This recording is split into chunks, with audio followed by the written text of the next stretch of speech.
هادي له ونشهد أن لا إله إلا الله وحده لا شريك له ونشهد أن سيدنا وحبيبنا ونبينا ومولانا محمد عبده ورسوله الذي يرسله بالحق كافة للناس بشير ونذيرا وداعيا إلى الله بإذنه وسراجا وقمرا منيرا أما بعد فقد قال الله تعالى في كلامه المجيد وفي فرقانه الحميد أعوذ بالله من الشيطان الرجيم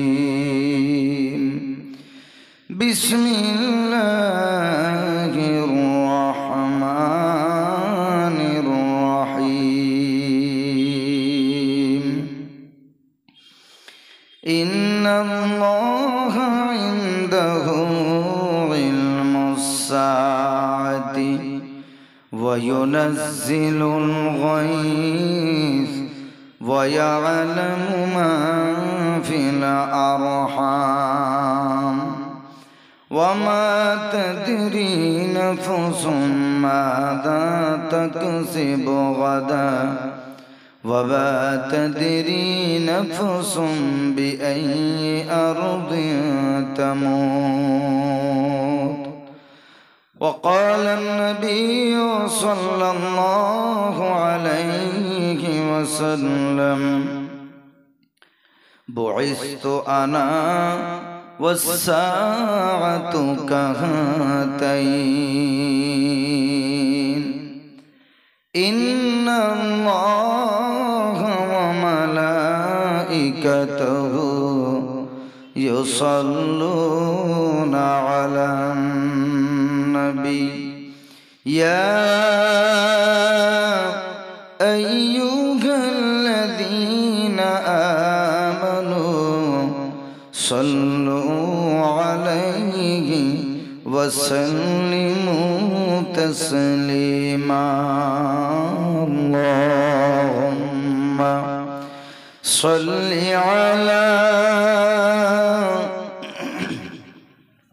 سيدنا مولانا محمد وعلى آل سيدنا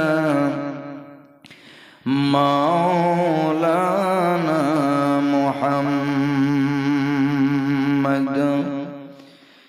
কে আসলো বলে এই পৃথিবী হলো উজালা কে গাইল এসে শামেরি গান শূন্য কাফেলা কে গাইল এসে শামেরি গান শূন্য কাফেলা কে আসলো বলে এই পৃথিবী হলো উজালা কে গাইল এসে শামেরি গান শূন্য কাফেলা কে গাইল এসে শামেরি গান শূন্য কাফেলা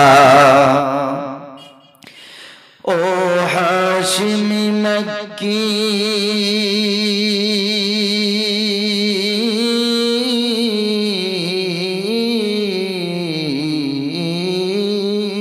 ও হাশিমি মক্কি মদনী শাহে মদিনা ও নূর নবী নূরে নবী নূর মদিনা ও নূর নবী নূরে নবী নূর মদিনা ও নূর মদিনা আল্লাহর ফরমান আলম নশরহ লাকা সদরাক করলেন বয়ান দেখো কোরআন ওয়া রাফা'না লাকা যিকরাক আল্লাহর ফরমান আলম নশরহ লাকা সদরাক করলেন বয়ান দেখো কোরআন ওয়া রাফা'না লাকা যিকরাক সেই রাসূলে আরবী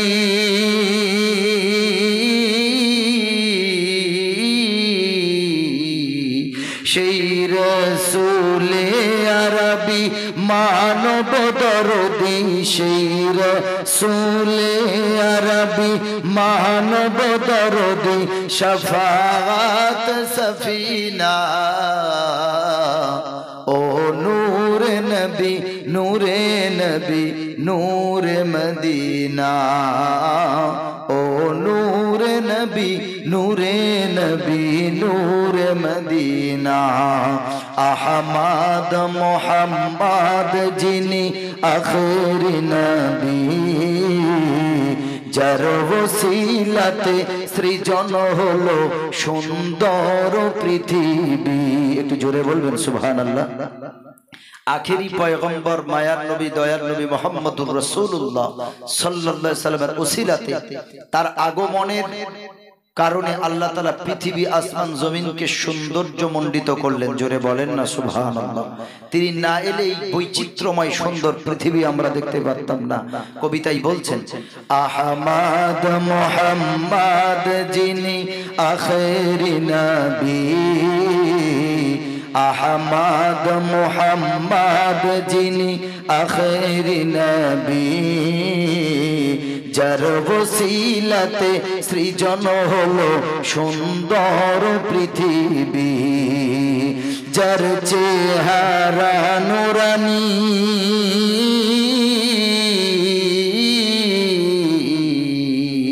যার চেহারা নুরানি দেখে রবি যার চেহারা নুরানি দেখে রবি হয়ে যায় নবীর দিবানা ও নূর নবী নূরে নবী নূর মদিনা ও নূর নবী নূরে নবী নূর মদিনা কে আসলো বলে এই পৃথিবী হলো উজালা কে গাইল এসে সামেরি গান শূন্য কাফেলা কে আসলো বলে এই পৃথিবী হলো উজালা কে গাইল এসে সামেরি গান শূন্য কাফেলা ও হাশিমি মক্কি মদনী শাহে মদিনা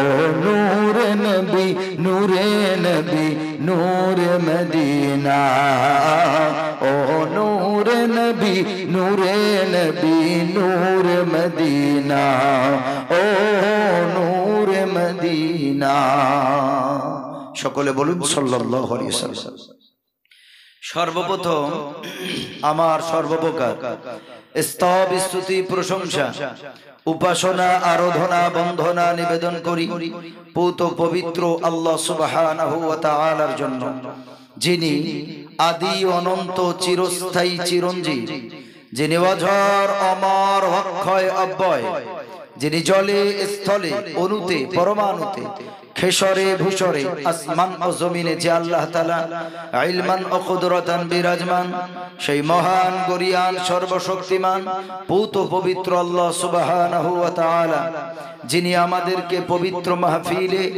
আসার মতো শোনার মতো বসার মতো তৌফিক দান করেছেন সেই মহান আল্লাহ সুবহানাহু ওয়া তাআলার দরবারে লাখো কোটি শুকরিয়া জ্ঞাপন করি বলি আলহামদুলিল্লাহ। তারপরে জানাই শত কোটি দরুদ ও সালাম বর্ষিত হোক আকায়ে নামদার তাজদারে মদিনা মা আমিনার লাল মরুর দুলাল মদিনার ভাস্কর রহমাতুল লিল আলামিন সাইয়্যিদুল মুরসালিন খাতামুন নবিয়্যিন শাফিউল মুজনবিন, যিনি জাতির ধারক বাহক কর্ণধর ও মাথার মুকুট ও নয়নের মণি, সেই দয়ার ও মায়ার ও রহমতের ও করুণার নবী মুহাম্মদুর রাসূলুল্লাহ সাল্লাল্লাহু আলাইহি ওয়াসাল্লামের রওজা মুবারকে রওজাতুল আতহারে আল্লাহ তাআলা আমাদের মতো গুনাহগার পাপিষ্ঠ অধম নালায়েকের পক্ষ থেকে দরুদ ও সালামের ধারা বর্ষণ করুন বা নিবেদিত হোক। সকলে প্রাণ খুলে বলি আল্লাহুম্মা আমিন। আল্লাহ সুবহানাহু ওয়া তাআলার কালামে পাক থেকে সূরা লুকমান 21 নম্বর পারা থেকে কয়েকটি আয়াত আমি খুতবার ভিতরে তেলাওয়াত করেছি। ওই আয়াত এবং নবী পাকের অসংখ্য হাদিসের ভিতরে একটি ছোট্ট হাদিস আমি পরিবেশন করেছি। এই কোরআনের আয়াত এবং হাদিসের উপরে নির্ভর করে যতটুকু সময় পাবো ইনশাআল্লাহ কোরআন ও হাদিসের অনুকূলে কোনো গালগপ্প না দিয়ে, অযথা সময় নষ্ট না করে সরাসরি কোরআন ও হাদিস থেকে আমরা আলোচনা করব এবং শুনবো ইনশাআল্লাহ। পড়ে, কারণ কোরআনে কোনো ভুল নাই। কোরআনে কোনো ভুল আছে গো বাবাজি? হাদিস সহি আছে, গায়ের সহি আছে, হাসান আছে, হাসান লিগাইরি আছে, জাল আছে, ভেজাল আছে। হাদিস যারা বর্ণনা করেছেন বর্ণনাকারী তাদের জীবনী পড়ে অনেক তারতম্য আছে। কোন হাদিস গ্রহণযোগ্য, কোনটা গ্রহণযোগ্য না। কেউ বলেছেন এটা নবীর কথা, কেউ বলেছেন নবীর কথা না। সেখানে অনেক মত থাকতে পারে, কিন্তু কোরআনের বিরুদ্ধে কোনো দ্বিমত থাকতে পারে? জোরে বলেন। সারা ওয়ার্ল্ডের ভিতরে, সারা পৃথিবী, আসমানের জমিনের উপরে আর আসমানের নিচে কোরআনের মতো সত্য গ্রন্থ আর সত্য কথা জীবনে হয়নি আর হবেও না। এজন্য আল কোরআন যেখানে, আমরা আছি সেখানে। কোরআন থাকতে, হাদিস থাকতে, নবীর সুন্নতের আদর্শ থাকতে এর বাইরে কথা বলতে গেলে বহু ভুল ভ্রান্তি হয়ে যেতে পারে। কিন্তু কোরআন ও হাদিস এমন একটা জ্ঞান, কোরআন ও সুন্নাহর জ্ঞানে নির্ভেজাল, যাতে কোনো ভুল নাই এবং মানুষের হেদায়েত পাওয়াটা অনেক সহজ। সুবহানাল্লাহ পড়েন। 23টা বছর আমার নবী সাল্লাল্লাহু আলাইহি সাল্লাম কোরআনের শুধু ব্যাখ্যা করে শুনিয়েছেন। 23টা বছর কোরআন শুনে কাফের বেঈমানেরা আমার নবীর হাতে হাত দিয়ে ইসলাম কবুল করতে বাধ্য হয়েছে। জোরে বলেন সুবহানাল্লাহ। আল্লাহ রাব্বুল আলামিন বলেন, ইন্না হাদাল কুরআনা ইয়াহদি লিল্লাতী হিয়া আকওয়াম ওয়া ইউবাশশিরুল মুমিনিন। আল্লাহ রাব্বুল আলামিন বলেন, বান্দারা শোনো, সারা পৃথিবীতে যদি তুমি হেদায়েত পেতে চাও, কোন গ্রন্থ পড়ে যদি আদর্শ পেতে চাও, তো আমার কোরআনের কাছে মাথা নিচু করো। এই কোরআন যে গ্রহণ করে নেবে, কোরআনের যে অনুসরণ করবে, ইয়াহদি লিল্লাতী হিয়া আকওয়াম, কোরআন ওই জাতির জন্য হেদায়েতের পথ দেখাবে। জোরে বলেন না সুবহানাল্লাহ। কোরআন হলো হেদায়েতের পথ, হেদায়েতের পথ প্রদর্শক হলো কোরআন। কোরআন মানুষ কোরআন যদি ঠিকভাবে বোঝে, কোরআন যদি ঠিকভাবে পড়ে, খোদার কসম হেদায়েতের পথ তার সামনে প্রশস্ত হয়ে যাবে, উন্মুক্ত হয়ে যাবে। হেদায়েত খুঁজতে আর বাইরে যেতে লাগবে না ইনশাআল্লাহ। আল্লাহ তাআলা বলেন, কোরআন যে মেনে নিল, কোরআন যে মনে প্রাণে গ্রহণ করে নিল, ওয়ায়ুবাশশিরুল মুমিনিন, আল্লাহ ফেরেশতাকে বলছে সুসংবাদ দাও, কোরআন দিয়ে যে জীবন চালাবে সে বেঈমান হবে না, সে হবে ঈমানদার। জোরে বলেন সুবহানাল্লাহ।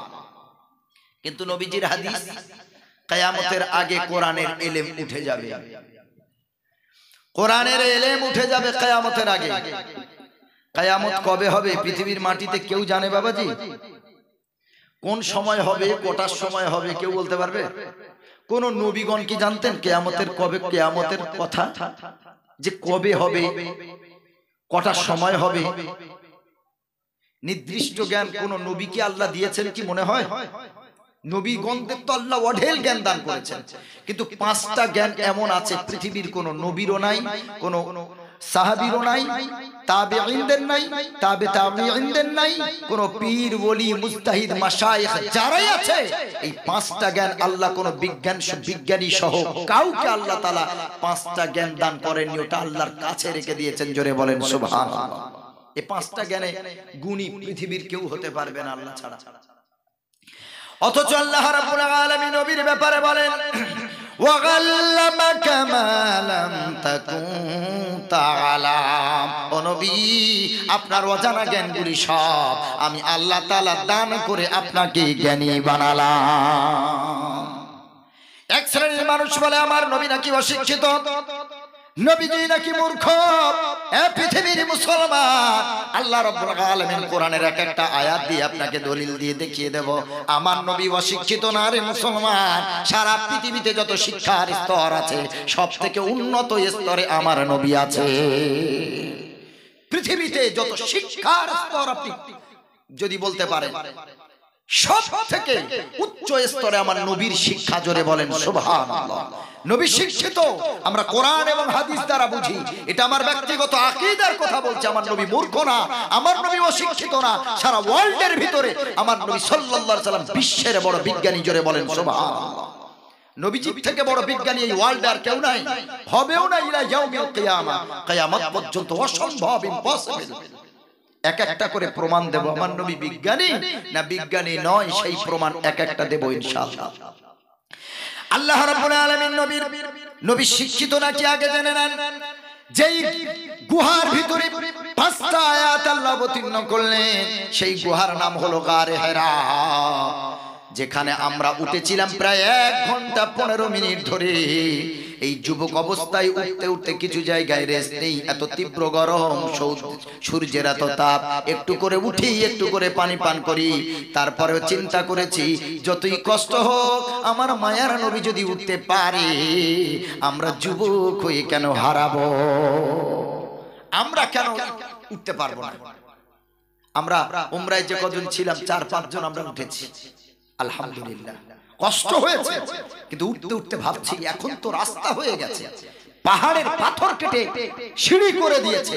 আর আমার দয়ার নবী যে সময় উঠেছিলেন সেই সময় কোনো সিঁড়ি ছিল না, রাস্তা ছিল না, ওই পাহাড়ের পাথর কামড়ে কামড়ে রাসূল উঠেছেন। সুবহানাল্লাহ পড়ে চিন্তা করেন তো বাবাজি, 40 বছর বয়সে নবীজি নবুয়ত পেলেন, তারপরে রাসূল হেরা গুহাতে উঠলেন। তাহলে একজন 40 বছরের ঊর্ধ্বে যার বয়স, তিনি মানে শারীরিক ভাবে একজন 20-22 বছর 30 বছর যে ক্ষমতা যে যুবকের, সেই ক্ষমতা কি তার থাকতে পারে বলে মনে হয়? স্বাভাবিক ভাবে, স্বাভাবিক নিয়ম। কিন্তু আমার নবীজির আল্লাহ এত ক্ষমতা দিয়েছিলেন, 10 জন যুবকের যেই ক্ষমতা আল্লাহ রাসূলকে আল্লাহ তাআলা তার চেয়ে অধিক ক্ষমতা দিয়েছিলেন। জোরে বলেন সুবহানাল্লাহ। ভাবতেছিলাম আমার নবীজি উঠেছেন, নিরালায় নির্জনে তিনি ইবাদত করতে ভালোবাসতেন। আর নবীজির বিবি নবীজির চেয়ে 15 বছরের বড় আম্মা জান খাদিজাতুল কুবরা রাদিয়াল্লাহু তাআলা আনহা, যাকে কুবরা বলা হয়, কুবরা মানে বৃদ্ধা। নবীজির চেয়ে, নবীজির যদি এমন করে 25 বছরে বিয়ে হয়, তো খাদিজাতুল কুবরা রাদিয়াল্লাহু তাআলা আরো 15 বছর। নবীজির চেয়ে 15 বছরের বড় আম্মা জান খাদিজা কেমন স্বামী প্রেমী। ওই হেরা গুহাতে নবীজি ধ্যান করতে, আর বিবি 2 বেলা পাহাড়ের পাথর কামড়ে কামড়ে নিজে স্বামীর কাছে খানা পৌঁছাতে। সুবহানাল্লাহ পড়েন। আমরা কেন পারবো না? ওই জায়গায় আয়াত নাযিল হলো, লম্বা ঘটনা। আল্লাহ রাব্বুল আলামিন বলেন ইকরা বিসমি রাব্বিকাল্লাযী খালাক খালাকাল ইনসানা মিন আলাক ইকরা ওয়া রাব্বুকাল আকরাম আল্লাযী আল্লামা বিল কলম আল্লামাল ইনসানা মা লাম ইয়ালাম। জোরে বলেন সুবহানাল্লাহ। একটু জোরে বলেন না সুবহানাল্লাহ। আরে চা সারা জীবন খেয়েছে, আজকের দিন বন্ধ রাখো। আজকের দিন আর চা খাবেন না, এক ধ্যানে কোরআনের তাফসীর শুনেন। কোরআন শুনতে শুনতে কথা বলাও হারাম, মনের কান দিয়ে শুনতে হবে, খাওয়া তো দূর কি বাত হয়। আল্লাহ রাব্বুল আলামিন সূরা আলাকে 30 নম্বর পারায় বলেন, 5টা আয়াত নাযিল হলো। 4 নম্বর আয়াত আল্লাহ রাব্বুল আলামিন নবীর ব্যাপারে বলেন আল্লামা বিল কলম। নবী, আমি আল্লাহ আপনাকে কলমের মাধ্যমে সুশিক্ষা দান করেছি। সুবহানাল্লাহ পড়েন। আল্লাহ বলছেন কলমের মাধ্যমে শিক্ষিত বানিয়েছে আমি আল্লাহ আপনাকে, আপনিও শিক্ষিত না। কলম শিক্ষার মূল উৎস, কলম দিয়েই তো শিক্ষা এসেছে। ওরে মুসলমান, পৃথিবী আসমান তৈরি করার আগে আল্লাহ কলমকে হুকুম দিলেন কলম লেখো। কলম লিখতে শুরু করলো, কিয়ামত পর্যন্ত যা যা ঘটবে লেখা কমপ্লিট হলো। আমার আল্লাহ সেই অনুপাতে কোন হুকুম দিলেন, ফায়াকুন, সব হয়ে গেল। সুবহানাল্লাহ। কলমের শিক্ষার মূল উৎস হলো কলম, শিক্ষার সোর্স হলো কলম। কলম দিয়ে শিক্ষা এসেছে। একটা মানুষের পকেটে যদি কলম থাকে, আপনি তাকে দেখে কি ভাববেন? লোকটা শিক্ষিত না অশিক্ষিত? কবরস্থানে ওয়াজ করছি নাকি? একটু আওয়াজ দেন। আপনার ছেলের বয়সী, নাতির বয়সী, ভাইয়ের বয়সী, দাদার বয়সী কলম যার পকেটে থাকবে, ওই ছেলেটাকে মানুষ যখন দেখবে কি মন্তব্য করবে? শিক্ষিত না অশিক্ষিত? শিক্ষিত, হয়তো হায়ার এডুকেটেড না, উচ্চ শিক্ষিত না, কিন্তু মানুষ জানবে যে লোকটা অন্তত লেখাপড়া জানে। এই তো একটা মানুষের পকেটে টেস্টার, ওই যে কারেন্ট চেক করে, টেস্টার দেখলে মানুষ তারা কি ভাববে? হ্যাঁ, লাইনম্যান বা ইলেকট্রিশিয়ান, কারেন্টের কাজ জানে, এটাই তো। তো যার পকেটে টেস্টার দেখবে তাকে মানুষ শিক্ষিত ভাববে না, তাকে ভাববে যে সে কারেন্টের কাজ জানে। কিন্তু যার পকেটে কলম থাকবে, মানুষ জানবে অন্তত লেখাপড়া না জানলে কলম নিয়ে ঘুরতো না। তাহলে চিন্তা করেন কলমের ব্যাপারে কেন নবীর ব্যাপারে আল্লাহ আলোচনা করবেন, কলমের শপথ কেন করলেন? আল্লাহ কোরআনে বলেছেন আফালা তাকিলুন, কোরআন নিয়ে গবেষণা করো। আফালা তাতাদাব্বারুন, কোরআন নিয়ে ফিকির করো, গবেষণা করো। আফালা তাতাফাক্কারুন, কোরআন নিয়ে ফিকির করো। যত চিন্তা করবে কোরআনের এক একটা ওয়ার্ড নিয়ে, এক একটা বাক্য নিয়ে, এক একটা শব্দ নিয়ে যদি তুমি গবেষণা করো, নিত্য নতুন গবেষণার ফল তুমি পাবে। জোরে বলেন সুবহানাল্লাহ। কারণ কোরআন মাজিদ এমন একটা গ্রন্থ, এমন একটা শিক্ষার মহাসমুদ্র, ইলমের মহাসমুদ্র, জ্ঞানের মহাসমুদ্র। এতে ডুব দেওয়া যায় কিন্তু তলা খুঁজে পাওয়া যায় না। আল্লাহ রাব্বুল আলামিন বলেন ওয়ালাউ আন্নামা ফিল আরদি মিন শাজারাতিন আকলাম ওয়াল বাহরু ইয়ামুদ্দুহু সাবআতু আবহুর মা নাফিদাত কালিমাতুল্লাহ ইন্নাল্লাহা আজিজুন হাকীম। আল্লাহ রাব্বুল আলামিন বলেন বান্দারা শোন, সারা পৃথিবীর যত গাছগুলি আছে, কাঠগুলি আছে, সব গাছগুলি কেটে কেটে যদি কলম বানাও, আর সারা পৃথিবীতে যত সমুদ্র আছে, সব সমুদ্রের পানি নিয়ে যদি কালিতে পরিণত করো, এই গাছগুলো কেটে কলম আর সমুদ্রের পানি নিয়ে কালি, এই কলম আর কালি নিয়ে যদি কিয়ামত পর্যন্ত আমার কালামের ব্যাখ্যা লিখতে শুরু করো, লা নাফিদাত কালিমাতুল্লাহ, আমি আল্লাহ আমার কালেমার ব্যাখ্যা লিখে শেষ করা সম্ভব না। সুবহানাল্লাহ পড়েন। তাহলে সেই কোরআনের ব্যাখ্যা আমি মনিরুল ইসলাম আমি কি করে শেষ করতে পারি? পৃথিবীর কারোর হিম্মত নাই কোরআনের ব্যাখ্যা করে শেষ করবে। যত গবেষণা করবেন তত গবেষণা লব্ধ নতুন জ্ঞান পাবেন। কোরআন দিয়ে আমি প্রমাণ করেছি, হাজার হাজার বছর আগে হেডফোনের কথা কোরআনে আছে। যুবকরা মনে করছে মোবাইল তৈরি হলো তো কত বছর, কিছু বছর, হেডফোন তো তার আরো পরে। তো এই কথা কোরআনে থাকবে কি করে? জি, 29 নম্বর পারার সূরা নূহ পড়বেন, শুরুতেই আল্লাহ বলে দিয়েছেন হেডফোনের কথা। তবে শব্দ চয়নটা আলাদা, আমি সেদিকে আজকে যাব না। কোরআনে যে এত জ্ঞান আছে, এত জ্ঞান আছে, যত পড়বেন তত নিত্য নতুন আবিষ্কার করতে পারবেন ইনশাআল্লাহ। ভাইরা আমার, আল্লাহ রাব্বুল আলামিন বলেন বান্দারে আমার কালামের অনুসারী হও, আমার কালাম দিয়ে জীবন চালাও, রাষ্ট্র চালাও, সমাজ চালাও, পরিবার চালাও। কোরআন দিয়ে যদি তুমি তোমার পরিবার চালাও, রাষ্ট্র চালাও, সমাজ চালাও, দেশ চালাও, ফ্যামিলি চালাও, আমার আল্লাহ রাব্বুল আলামিন বলেন, আমার রাসূল বলেছেন, কোরআন দিয়ে যখন চালাবে অশান্তির সব দরজা বন্ধ হয়ে গিয়ে আমার আল্লাহ কুদরতের শান্তির দরজা খুলে দেবে। সমাজে কোরআন নাই, কোরআন থেকে দূরে গান বাজনা ভরে গেছে, হোম থিয়েটারে ভরা। এক সময় এমন সময় ছিল, বৃদ্ধ বাবাজি দাদু ভাইরা জানেন, রাস্তা দিয়ে হেঁটে গেলে ঘরের ভিতর থেকে ফজরের পর কোরআনের আওয়াজটা রাস্তা দিয়ে পাওয়া যেত। কিন্তু এখন সকালবেলা রাস্তা দিয়ে হাঁটবেন, গানের আওয়াজ পাবেন, হোম থিয়েটারের আওয়াজ পাবেন গো, ওই কোরআনের আওয়াজ মিটে গেছে। কথা ঠিক বলছি না ভুল? কিছু বছর আগে চিন্তা করেন, যখন এসব মোবাইল ওঠেনি, এত কিছু ওঠেনি, তখন সব মাটির ঘর ছিল বেশি। ঠিক বলছি না ভুল বলেন দাদু ভাই? ভিতর দিয়ে ফজরের নামাজ পড়ে মা বোন কোরআন পড়তেন, আব্বাজি দাদু ভাইরা কোরআন পড়তেন। আর ফজরের নামাজ পড়ে আমরা যখন মসজিদ থেকে যেতাম, তখন ওই ঘরের ভিতর থেকে কোরআনের গুনগুন আওয়াজটা আমরা শুনতে পেতাম। আজ বর্তমানে তো আর সে আওয়াজ কানে পড়ে না।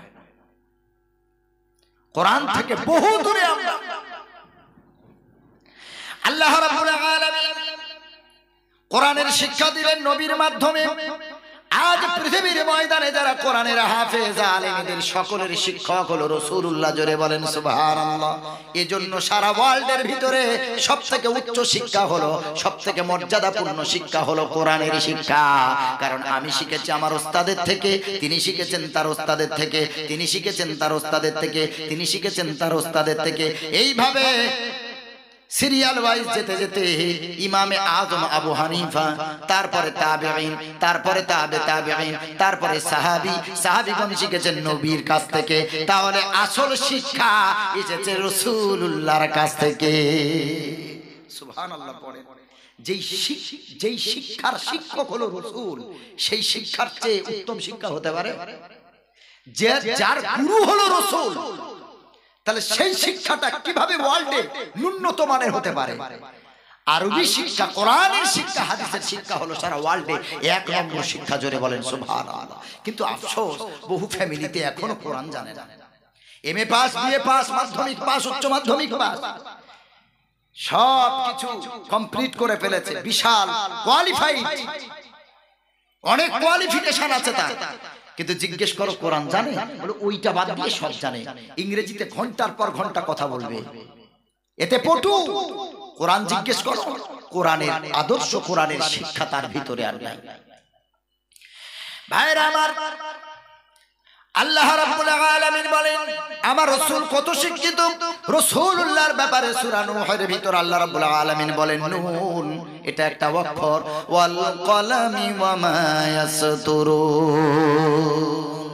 আমার নবীকে তারা বলেছিল কাফেরেরা মূর্খ, অশিক্ষিত। আমার নবীকে কথা বলার পর আমার নবীকে জাদুঘর বলেছিল, আমার নবীকে জ্যোতিষী বলেছিল, আমার নবীকে কত গরিব বলে, কত কিছু বলে তারা অপমান করলো। আমার আল্লাহ নবীজিকে সান্ত্বনা দিতে গিয়ে সূরা নূহ আল্লাহ অবতীর্ণ করলেন। সূরা নূহ অবতীর্ণ করার করে আল্লাহ তাআলা জানিয়ে দিলেন ওয়াল কলামি ওয়া মা ইয়াসতুরুন। আল্লাহ কলমের শপথ করলেন, কলম দ্বারা যা লেখা হয় ওই লেখার শপথ আল্লাহ করলেন। সুবহানাল্লাহ। নবীজির আদর্শের কথা আল্লাহ বলবেন, তার আগে কলমের শপথ আর লেখার শপথ কেন নিলেন? এইটা তো ভাবতে হবে, এটা তো গবেষণা করতে হবে। মনে করেন কেউ বলছে মনিরুল ইসলাম আমার নামে, কেউ বলছে আল্লাহ অহংকার দূর করুক, কেউ বলছে যে ও হাফেজ সাহেব, মাওলানা, ডাক্তার অমুক। কিন্তু বলার আগে বলছে লাইটের কসম, প্যান্ডেলের কসম, মাইকের কসম, ক্যামেরার কসম, রাস্তার কসম, এই সব উল্টো পাল্টা কসম করে বলছে মনিরুল ইসলাম হাফেজ, মাওলানা, অমুক তমুক। কথাটা কেমন হয়ে গেল না বাবাজি? যদি আপনার নামে কেউ বলে, আপনি ডাক্তার, মাস্টার, ইঞ্জিনিয়ার, উকিল, সাংবাদিক, সাহিত্যিক, ব্যারিস্টার যাই হন, আপনি একটা উচ্চ পদস্থ কর্মী, তাহলে আপনার নামে কেউ গুণগান গাইবে, তার আগে সব উল্টো পাল্টা কসম করে আপনার নামে কিসের গুণগান? হ্যাঁ, আল্লাহর কসম করলেন, সেটা আলাদা। তাহলে আল্লাহ নবীর নামে বলতে চাইছেন, কাফেররা নবীকে অপমান করলো, আল্লাহ নবীকে সান্ত্বনা দিচ্ছেন। দিতে গিয়ে আল্লাহ বলছেন ওয়াল কলামি, আমি আল্লাহ কলমের শপথ করলাম, কলমের কসম করলাম, ওয়া মা ইয়াসতুরুন, এবং কলম দ্বারা যা যা লেখা হয় সেই লেখার শপথ করলাম। সুবহানাল্লাহ পড়ে।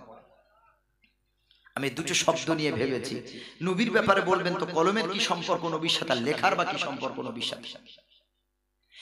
আল্লাহ রাব্বুল আলামিন কলম এবং লেখার শপথ দিয়ে বোঝাতে চাইলেন নবীজি আপনার স্বগোত্রীয় মানুষেরা, বংশের মানুষেরা আপনাকে এমন করে অপমান করেছে, মূর্খ বলে অপমান করেছে, লেখাপড়া জানেন না বলে অপমান করেছে। ও নবী, আমি কলমের শপথ, লেখার শপথ করে বললাম আপনি রাসূল হলেন শিক্ষিত। মা আনতা বিনি'মাতি রাব্বিকা বিমাজনুন। আল্লাহ কলম আর লেখার শপথ করে বললেন, নবী, যারা আপনাকে পাগল বলেছে, অশিক্ষিত পাগল, আপনি তো পাগল না। মা আনতা বিনি'মাতি রাব্বিকা বিমাজনুন, আমি আপনার প্রভু, আমি আপনার খোদা, আমি আপনার আল্লাহ, আমার অনুগ্রহে আপনি পাগল নয়। জোরে বলেন না সুবহানাল্লাহ। আপনি তো পাগল না। এরপরে আল্লাহ রাব্বুল আলামিন কি বললেন? ওয়া ইন্না লাকা লাআজরান গায়রা মামনুন। তারা আপনাকে কষ্ট দিয়েছে, আপনি সবর করেছেন। আমি আল্লাহ সবরকারীকে ভালোবাসি। আমি আপনার সবর করার কারণে আমি আপনার নিরবচ্ছিন্ন পুরস্কারের ব্যবস্থা রাখলাম। এরপর আল্লাহ তাআলা বলেন, ওয়া ইন্নাকা লাআলা খুলুকিন আযীম। ও নবী, তারা আপনার চরিত্র নিয়ে কথা বলেছে, আমি আল্লাহ জানিয়ে দিলাম সারা পৃথিবীর সকল চরিত্রের উপরে আমি আল্লাহ আপনার চরিত্রটাকে রেখেছি। জোরে বলেন সুবহানাল্লাহ। তারা আপনাকে পাগল বলেছে, তো আপনিও অপেক্ষা করুন, দেখতে থাকুন, আর তারাও দেখতে থাকুক বিআইজিকুমুল মাফতুন, আসলে পাগল কারা। আপনি পাগল না যারা আপনার পাগল বলেছে তারা পাগল, আপনি দেখতে থাকুন, সময় আছে। ইন্নাহুম ইয়াকিদুনা কাইদা ওয়া আকিদু কাইদা ফামাহিলিল কাফিরিনা আমহিলহুম রুয়াইদা। কাফের বেঈমানেরা আপনাকে কষ্ট দিচ্ছে, আপনি সবর করুন, ঢিলা দিয়ে দিন, সুতোর ছেড়ে দিন। আমি আল্লাহ যেদিন সুতোর টান মারবো, ইন্না বাদশা রাব্বিকা লাশাদীদ, আমার ধর পাকড় এত মজবুত, আমার ফাঁদে যখন চলে আসবে তখন পরিত্রাণ পাওয়ার কোনো সুযোগ থাকবে না। এজন্য আমার নবী হলেন সবথেকে শিক্ষিত। রাসূল নিজে বলেছেন, রাসূলুল্লাহর হাদিস, বুইস্তু মুআল্লিমান, আমাকে আল্লাহ দুনিয়াতে পাঠিয়েছেন শিক্ষকের শিক্ষক করে। জোরে বলেন সুবহানাল্লাহ। আল্লাহর নবী নিজের ব্যাপারে বলেন, এ সাহাবীরা শোনো, আনা মাদিনাতুল ইলমি ওয়া আলিয়ুম বাবুহা। আমি নবী হলাম জ্ঞানের রাজ্য, আমি হলাম জ্ঞানের শহর, আমি হলাম জ্ঞানের রাজ্য। আর ওই রাজ্যে ঢোকার দরজা হলো আমার ছোট জামাই আলী। সুবহানাল্লাহ। আমার রাসূল নিজে বলেছেন, আমি জ্ঞানের রাজ্য, আমি জ্ঞানের শহর, আর আমার ওই শহরে প্রবেশের দ্বার হলো আমার জামাই আলী। জোরে বলেন সুবহানাল্লাহ। হযরতে আলী রাদিয়াল্লাহু তাআলা একটু বেটে মানুষ ছিলেন, শর্ট হাইট ছিল তার, কিন্তু বুদ্ধি কম ছিল না বেশি। বলেন কি বাবাজি? একটু নাটা মানুষ, শর্ট হাইট, ক্ষমতাও আল্লাহ যেমন দিয়েছেন বুদ্ধিও তেমন দিয়েছেন। সুবহানাল্লাহ। বলেন রাসূল বললেন, আমি হলাম জ্ঞানের রাজ্য, আমার রাজ্য প্রবেশের দ্বার হলো আমার আলী। একদিন তিনজন সাহাবী হেঁটে যাচ্ছেন, একদিকে আছেন আবু বকর, একদিকে আছেন ওমর, আর মাঝখানে আছেন আলী রাদিয়াল্লাহু তাআলা আনহুম আজমাইন। দুই দিকে দুজন লম্বা, মাঝখানে আলী বেটে মানুষ। খুব চিন্তা করেন, ব্রেন কাকে বলে দেখেন। তারা নিজেদের ভিতরে কিভাবে মাশকারা করেছেন একটু দেখেন। হযরতে আবু বকর একদিকে উমর, উমরকে ডেকে বলছে, উমর, আলী নুকতাতুন কাবাইনা লানা। আলী হলো লানার মাঝখানে নুনের যেমন ছোট্ট একটা নুকতা, যারা আরবি জানেন বুঝতে পারবেন। লানার মাঝখানে, লানা লিখতে গেলে আমার হাতের দিকে তাকান যারা জানেন না, এই হলো লাম, এদিকে লম্বা, এভাবে উঠে আবার এদিকে একটা লম্বা, একদিকে লাম লম্বা, একদিকে আলিফ লম্বা, মাঝখানে এখানে একটা বিন্দু মাত্র, ছোট্ট একটা ফুটকি বিন্দু, এই বিন্দুটাই হলো নুন। সুবহানাল্লাহ। পড়ে আবার দেখেন, একদিকে লাম লম্বা, একদিকে নুন লম্বা, মাঝখানে কি? একদিকে লাম লম্বা, একদিকে আলিফ লম্বা, মাঝখানে কি আছে? নুন। নুন, ওই নোক্তাটাই হলো নুন। নোক্তা উঠে গেলে নুন থাকবে না। হযরত আবু বকর সিদ্দিক রাদিয়াল্লাহু তাআলা আনহুকে ওমর রাদিয়াল্লাহু তাআলা আনহু ডেকে বলছেন, আবু বকর, আলী নুকতাতুন কাবাইনা লানা, লানার মাঝখানে যেমন নুনের নোক্তা, তোমার আমার মাঝখানে তেমন আলী। সুবহানাল্লাহ পড়েন। ঘটনা শুনছেন বাবাজি, ঝগড়া না, দেখেন বুদ্ধি দিয়ে হিকমত। আল্লাহ তাআলা বলেন ওয়া ইদা খাতাবাহুমুল জাহিলুন ক্বালু সালামা, যখন মূর্খের সাথে দেখা হবে তর্কে জড়াবে না, শুধু সালাম দিয়ে পালিয়ে যাও। কারণ মূর্খের কাছে শিক্ষিতরা হার মেনে যায়। ঠিক বলছি না ভুল বলে? ও মূর্খ যেটা বুঝবে যে আমি যেটা বুঝেছি এটা ঠিক, তো ওটাই তোমাকে মানতে হবে। তুমি হাজার যুক্তি দিলেও তোমার যুক্তি মূর্খের কাছে খাটবে না। এজন্য মূর্খ যারা, পাগল যারা, তাদের সাথে কথা বেশি বাড়াবেন না। আসসালামু আলাইকুম ওয়া আলাইকুমুস সালাম, বাস সরে যান। যত কথা বলতে যাবেন তত ফাঁদে পড়বেন। আল্লাহ কোরআনে বলে তিনজন সাহাবী কেমন বন্ধু দেখেন। হযরতে আলী রাদিয়াল্লাহু তাআলা আনহু রাগ করলেন না, তিনি মুচকি হেসে উত্তর দিলেন, এ আবু বকর ভাই শোনো, এ ওমর, আমাকে তোমরা অপমান করে পার পাবে না। আমি নুন আছি বলেই, আমার ছোট্ট একটা বিন্দু, ছোট্ট একটা নক্তা, আমি আছি বলে তোমাদের দুজনের অস্তিত্ব আছে। আমি নক্তাটাই যদি উঠে যাই, আমার যদি মূল্য তোমাদের কাছে না থাকে, আমার আবু বকর ভাইজান শুরু লাম আলিফ জাবার লা, আর লাম জাবার লা, নুন আলিফ জাবার না, লাম জাবার লা, নুন আলিফ জাবার না, লা না, নুনটা যদি উঠে যায় তাহলে একদিকে আলিফ পড়ে থাকে, একদিকে লাম পড়ে থাকে। লাম আলিফ জাবার কি হয় যারা জানে একটু বল। লাম আলিফ জাবার কি? লা। তো লা মানে কি বলে? ওই সব কি জানি, গান বাজনা বলতে বলে, দু একটা বলি। সারা জীবন কালেমা পড়ে গেলেন লা ইলাহা ইল্লাল্লাহু মুহাম্মাদুর রাসূলুল্লাহ সাল্লাল্লাহু আলাইহি ওয়াসাল্লাম। সারা জীবন কালেমা পড়েছে, অর্থ জানেন না। লা মানে কি? নাই, নাই ইলাহা ইল্লাল্লাহ, আল্লাহ ছাড়া। তা লা মানেটা কি হলো? নেই, নেই। আমার ভাইরা আমার, লা মানে হলো নেই। হযরত আলী রাদিয়াল্লাহু তাআলা আনহু বলেন, আবু বকর ওমর শোনো, আমি নুন আছি বলেই তোমরা দুজনের অস্তিত্ব আছে, অর্থ আছে। আর আমি নুনের নক্তাটাই যদি উঠে যায় তো লাম আলিফ জাবার এক জায়গায় হয়ে গেলে লা, তার মানে নাই, আমি আলী ছাড়া তোমাদের দুজনের মূল্য নাই। সুবহানাল্লাহ। বুদ্ধি আছে না? ব্রেন আছে না? নাই। কত ব্রেনি ব্রিলিয়ান্ট ছাত্র দেখেন, সুবহানাল্লাহ। কেন হবে না? যার শ্বশুর এত ব্রিলিয়ান্ট, তার জামাই ব্রিলিয়ান্ট হবে না, তা কি হয়? সুবহানাল্লাহ বিহামদি। ভাইরা আমার, আল্লাহর নবী হলেন শিক্ষিত। আল্লাহ রাব্বুল আলামিন নবীকে অনেক জ্ঞান এমন দান করেছেন যা বর্তমানের বিজ্ঞানীরাও জানে না। আল্লাহর নবীজি সাল্লাল্লাহু আলাইহি সাল্লাম কত বড় বিজ্ঞানী আপনাকে প্রমাণ দেই। নবীজির কাছে একজন বুস্তানা নামের ইহুদি এসে প্রশ্ন করে, হে মুহাম্মদ মুসলমানদের নবী, আমার একটা কোশ্চেন আছে, যদি তুমি আনসার সঠিক দিতে পারো, রাইট আনসার দিতে পারো, আমার যুদ্ধের দরকার নাই, হিংসার দরকার নাই, আমি আমার ইহুদি ধর্ম ছেড়ে তোমার হাতে ইসলাম কবুল করব। আল্লাহ নবীর কাছে প্রশ্ন করবে না, নবী আল্লাহ নবীকে উত্তর শিখিয়ে দেবেন না, তা কি হয়? আল্লাহ নবীর কাছে প্রশ্ন করছে বুস্তানা, এ মুহাম্মদ, আমার একটা কোশ্চেন আছে, অনলি ওয়ান কোশ্চেন, একটা কোশ্চেন আছে তোমার কাছে, প্লিজ গিভ মি অ্যানসার। আমাকে উত্তরটা দিয়ে যদি সহযোগিতা করতে পারো, তাহলে আমার ইহুদি ধর্ম ত্যাগ করে তোমার ধর্ম কবুল করব।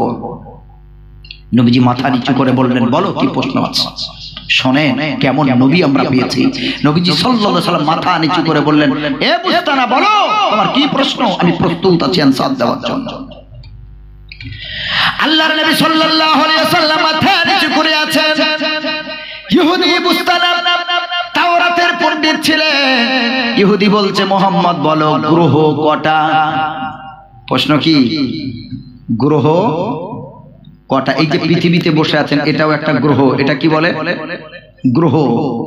আমাদের বাচ্চারা স্কুলে পড়ে একে চন্দ্র, দুইয়ে পক্ষ, তিনে নেত্র, চারি বেদ, পাঁচে পঞ্চবান, ছয় ঋতু, সাতে সমুদ্র, আটে অষ্টবসু, আর নয়টা আপনারা বলেন। জি, আমাদের বাচ্চারা আজ স্কুলে পড়াশোনা করে 9 নবগ্রহ। তার মানে বোঝা গেল 9টা গ্রহ। কটা গ্রহ? 9টা গ্রহ।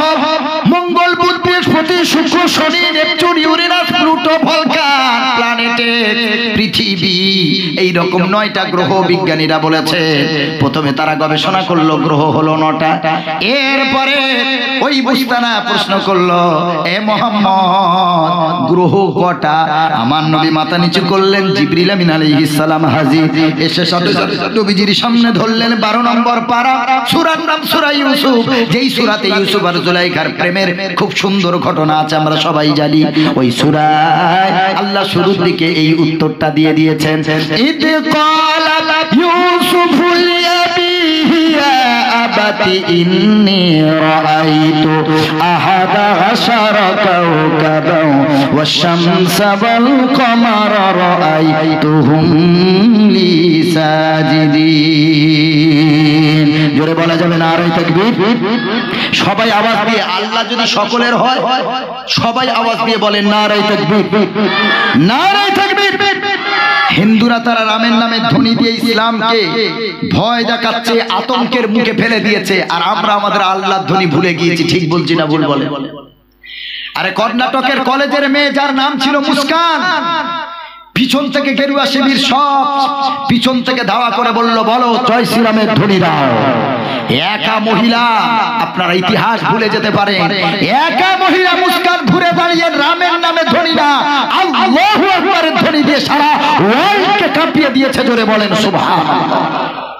আমরা মুসলমান, আমাদের পারমাণবিক অস্ত্র নাই, বন্দুক নাই, রাইফেল নাই, বুলেট নাই, কিচ্ছু নাই। একজন আল্লাহ, তিনি আছেন না নাই? জি, আল্লাহ তাআলা নিজেই বললেন, কালিমাতুল্লাহি হিয়াল উলিয়া। সারা পৃথিবীতে যত ধ্বনি আছে, কালিমা আছে, আমি আল্লাহ আমার নামের ধ্বনিটাই হলো সবথেকে উচ্চ মানের। জোরে বলেন সুবহানাল্লাহ। আজকে মুসলমান বসে বসে পেনশন পাচ্ছে, আল্লাহ নামের ধ্বনি দিতে লজ্জা লাগে। আরে আল্লাহ নামের ধ্বনি সর্বস্ব ক্ষমতাকে একত্র করে যদি দিতে গিয়ে লাঞ্চ ফেটে হার্ট অ্যাটাক করে যদি মারা যান, আল্লাহ নামের ধ্বনি দিতে গিয়ে মরবেন, এর চেয়ে শ্রেষ্ঠ মৃত্যু আর জমিনের বুকে হতে পারে না। একটু সবাই আওয়াজ দিয়ে বলবেন নারে তাকবীর। আরে রাখার বাচ্চা আওয়াজ দিয়ে বলেন নারে তাকবীর। আল্লাহ নামের ধ্বনি দেবেন, সওয়াব বেড়ে যাবে। আমার আল্লাহর রাসূল বলেছেন, আল্লাহ নামের জিকির করলে তামলা উমা বাইনাস সামাই ওয়াল আরদ, আসমান আর জমিনের মাঝখানে যে ফাঁকা জায়গা আছে, এই ফাঁকা জায়গাটা আল্লাহ সওয়াব দিয়ে ভরপুর করে দেবেন। জোরে বলেন সুবহানাল্লাহ। ফাঁকা জায়গাটা আল্লাহ সওয়াব দিয়ে ভরে দেবেন ইনশাআল্লাহ। আল্লাহ নামের জিকির করুন। ও মুসলমান বাবাজি, আল্লাহর নবীর উপরে আয়াত অবতীর্ণ হলো, ইদ ক্বালা ইউসুফু লিআবিহি ইয়া আবাতি ইন্নী রাআইতু আহাদা আশারা কাওকাবান ওয়াশ-শামসা ওয়াল কমারা রাআইতুহুম লি সাজিদিন। সূরা ইউসুফের গ্রহ কটা আল্লাহ বলে দিয়েছেন। নবীজির সামনে হযরতে জিবরিল আমিন আলাইহিস সালাম যখন আয়াতটা পরিবেশন করলেন, আয়াতটা পড়ে শোনালেন, নবীজির সামনে ধরলেন। আল্লাহ নবী বুস্তানা নামের ইহুদিকে সামনে রেখে বলল, বুস্তানা শোন। হযরতে ইউসুফ আলাইহিস সালাম যখন আল্লাহ তার স্বপ্ন দেখিয়েছিলেন, ওই স্বপ্নটা নিজের বাবার কাছে বলল, ইয়াকুব আলাইহিস সালামের কাছে গিয়ে বললেন, ইদ ক্বালা ইউসুফু লিআবিহি। হযরতে ইউসুফ আলাইহিস সালাম তার প্রিয় আব্বাকে ডেকে বলছেন, আব্বা গো, ইন্নী রাআইতু, আমি স্বপ্নে দেখলাম, আহাদা আশারা কাওকাবা, 11টা গ্রহ। সুবহানাল্লাহ পড়েন। কটা গ্রহ? বাচ্চারা স্কুলে পড়লো 9টা, কোরআন বলছে 11। হযরতে ইউসুফ আলাইহিস সালাম আব্বাজানকে বলছে, আব্বা আমি এমন একটা স্বপ্ন দেখলাম, রাআইতু, আমি দেখলাম স্বপ্নে, আহাদা আশারা, 11টা, কাওকাবান গ্রহ, ওয়াশ-শামসা সূর্য, ওয়াল কমারা চাঁদ, রাআইতুহুম, আমি দেখলাম সেগুলো সব লি সাজিদিন, আমি ইউসুফ আমার পায়ে সিজদা দিয়েছে। সুবহানাল্লাহ। 11 জন ভাইকে 11টা গ্রহ বলে আল্লাহ তাআলা কোরআনে বললেন। আল্লাহর নবী এই আয়াত যখন তেলাওয়াত করলেন, ইহুদি বুস্তানা অবাক হয়ে গেল, মুহাম্মদ কিভাবে উত্তর দিতে পারে? এ তো তাওরাতের কথা, এটা তো তাওরাতের কথা। মুহাম্মদ জানলো কি করে? এ মুহাম্মদ, তুমি সত্য নবী। যারা নবী হয় তাদের কাছে সত্যের জ্ঞান থাকে, জোরে বলেন সুবহানাল্লাহ। কোনো প্রশ্ন নাই তারা উত্তর দিতে পারবে না, এমন কোনো কোশ্চেনস নাই যারা তার অ্যানসার দিতে পারবে না। এ মুহাম্মদ, তুমি সত্য নবী, তোমার কথা সত্য। তুমি বলেছো 11টা গ্রহ, তাওরাতেও আছে 11টা গ্রহ। আমি এই মুহূর্তে ইমিডিয়েটলি আমি আমার ইহুদি ধর্ম ত্যাগ করে তোমার হাতে হাত দিয়ে পড়ে নিচ্ছি। লা ইলাহা, সকলে পড়ে, লা ইলাহা ইল্লাল্লাহু মুহাম্মাদুর রাসূলুল্লাহ সাল্লাল্লাহু আলাইহি ওয়াসাল্লাম। নবীজি বিজ্ঞানী না বিজ্ঞানী না? এবার আপনারা বলেন। আরে নবীজির কাছে ক্যামেরা নাই, দূরবীন নাই, নবীজির কাছে ল্যাপটপ নাই, কম্পিউটার নাই, ইন্টারনেট নাই, তো সেই যুগে মক্কার জমিনে দাঁড়িয়ে আমার নবী 11টা গ্রহ কি করে বলতে পারে? কত বড় বিজ্ঞানী আমার নবী সাল্লাল্লাহু আলাইহি ওয়াসাল্লাম। কমিটি একজন যান, কি অসুবিধা হয়েছে সবাই আমার দিকে মনোনিবেশ করেন, অ্যাক্টিভ হন। আল্লাহ নবী সাল্লাল্লাহু আলাইহি ওয়াসাল্লাম কত বড় বিজ্ঞানী দেখেন, তিনি মক্কার বুকে দাঁড়িয়ে বললেন এই ইহুদি গ্রহ হলো 11টা। বিজ্ঞানীরা এই আয়াত নিয়ে গবেষণা করল, তারা প্রথম গবেষণার লব্ধ জ্ঞান, তারা বলল আমরা 9টা পেলাম, কিন্তু কোরআন বলছে 11টা, আরো 2টা কই? তারা গবেষণা করতে করতে করতে করতে আরো 2টা তারা খোঁজ পেল। একটা নাম দিল ভলকান, আর একটা নাম দিল প্ল্যানেট এ।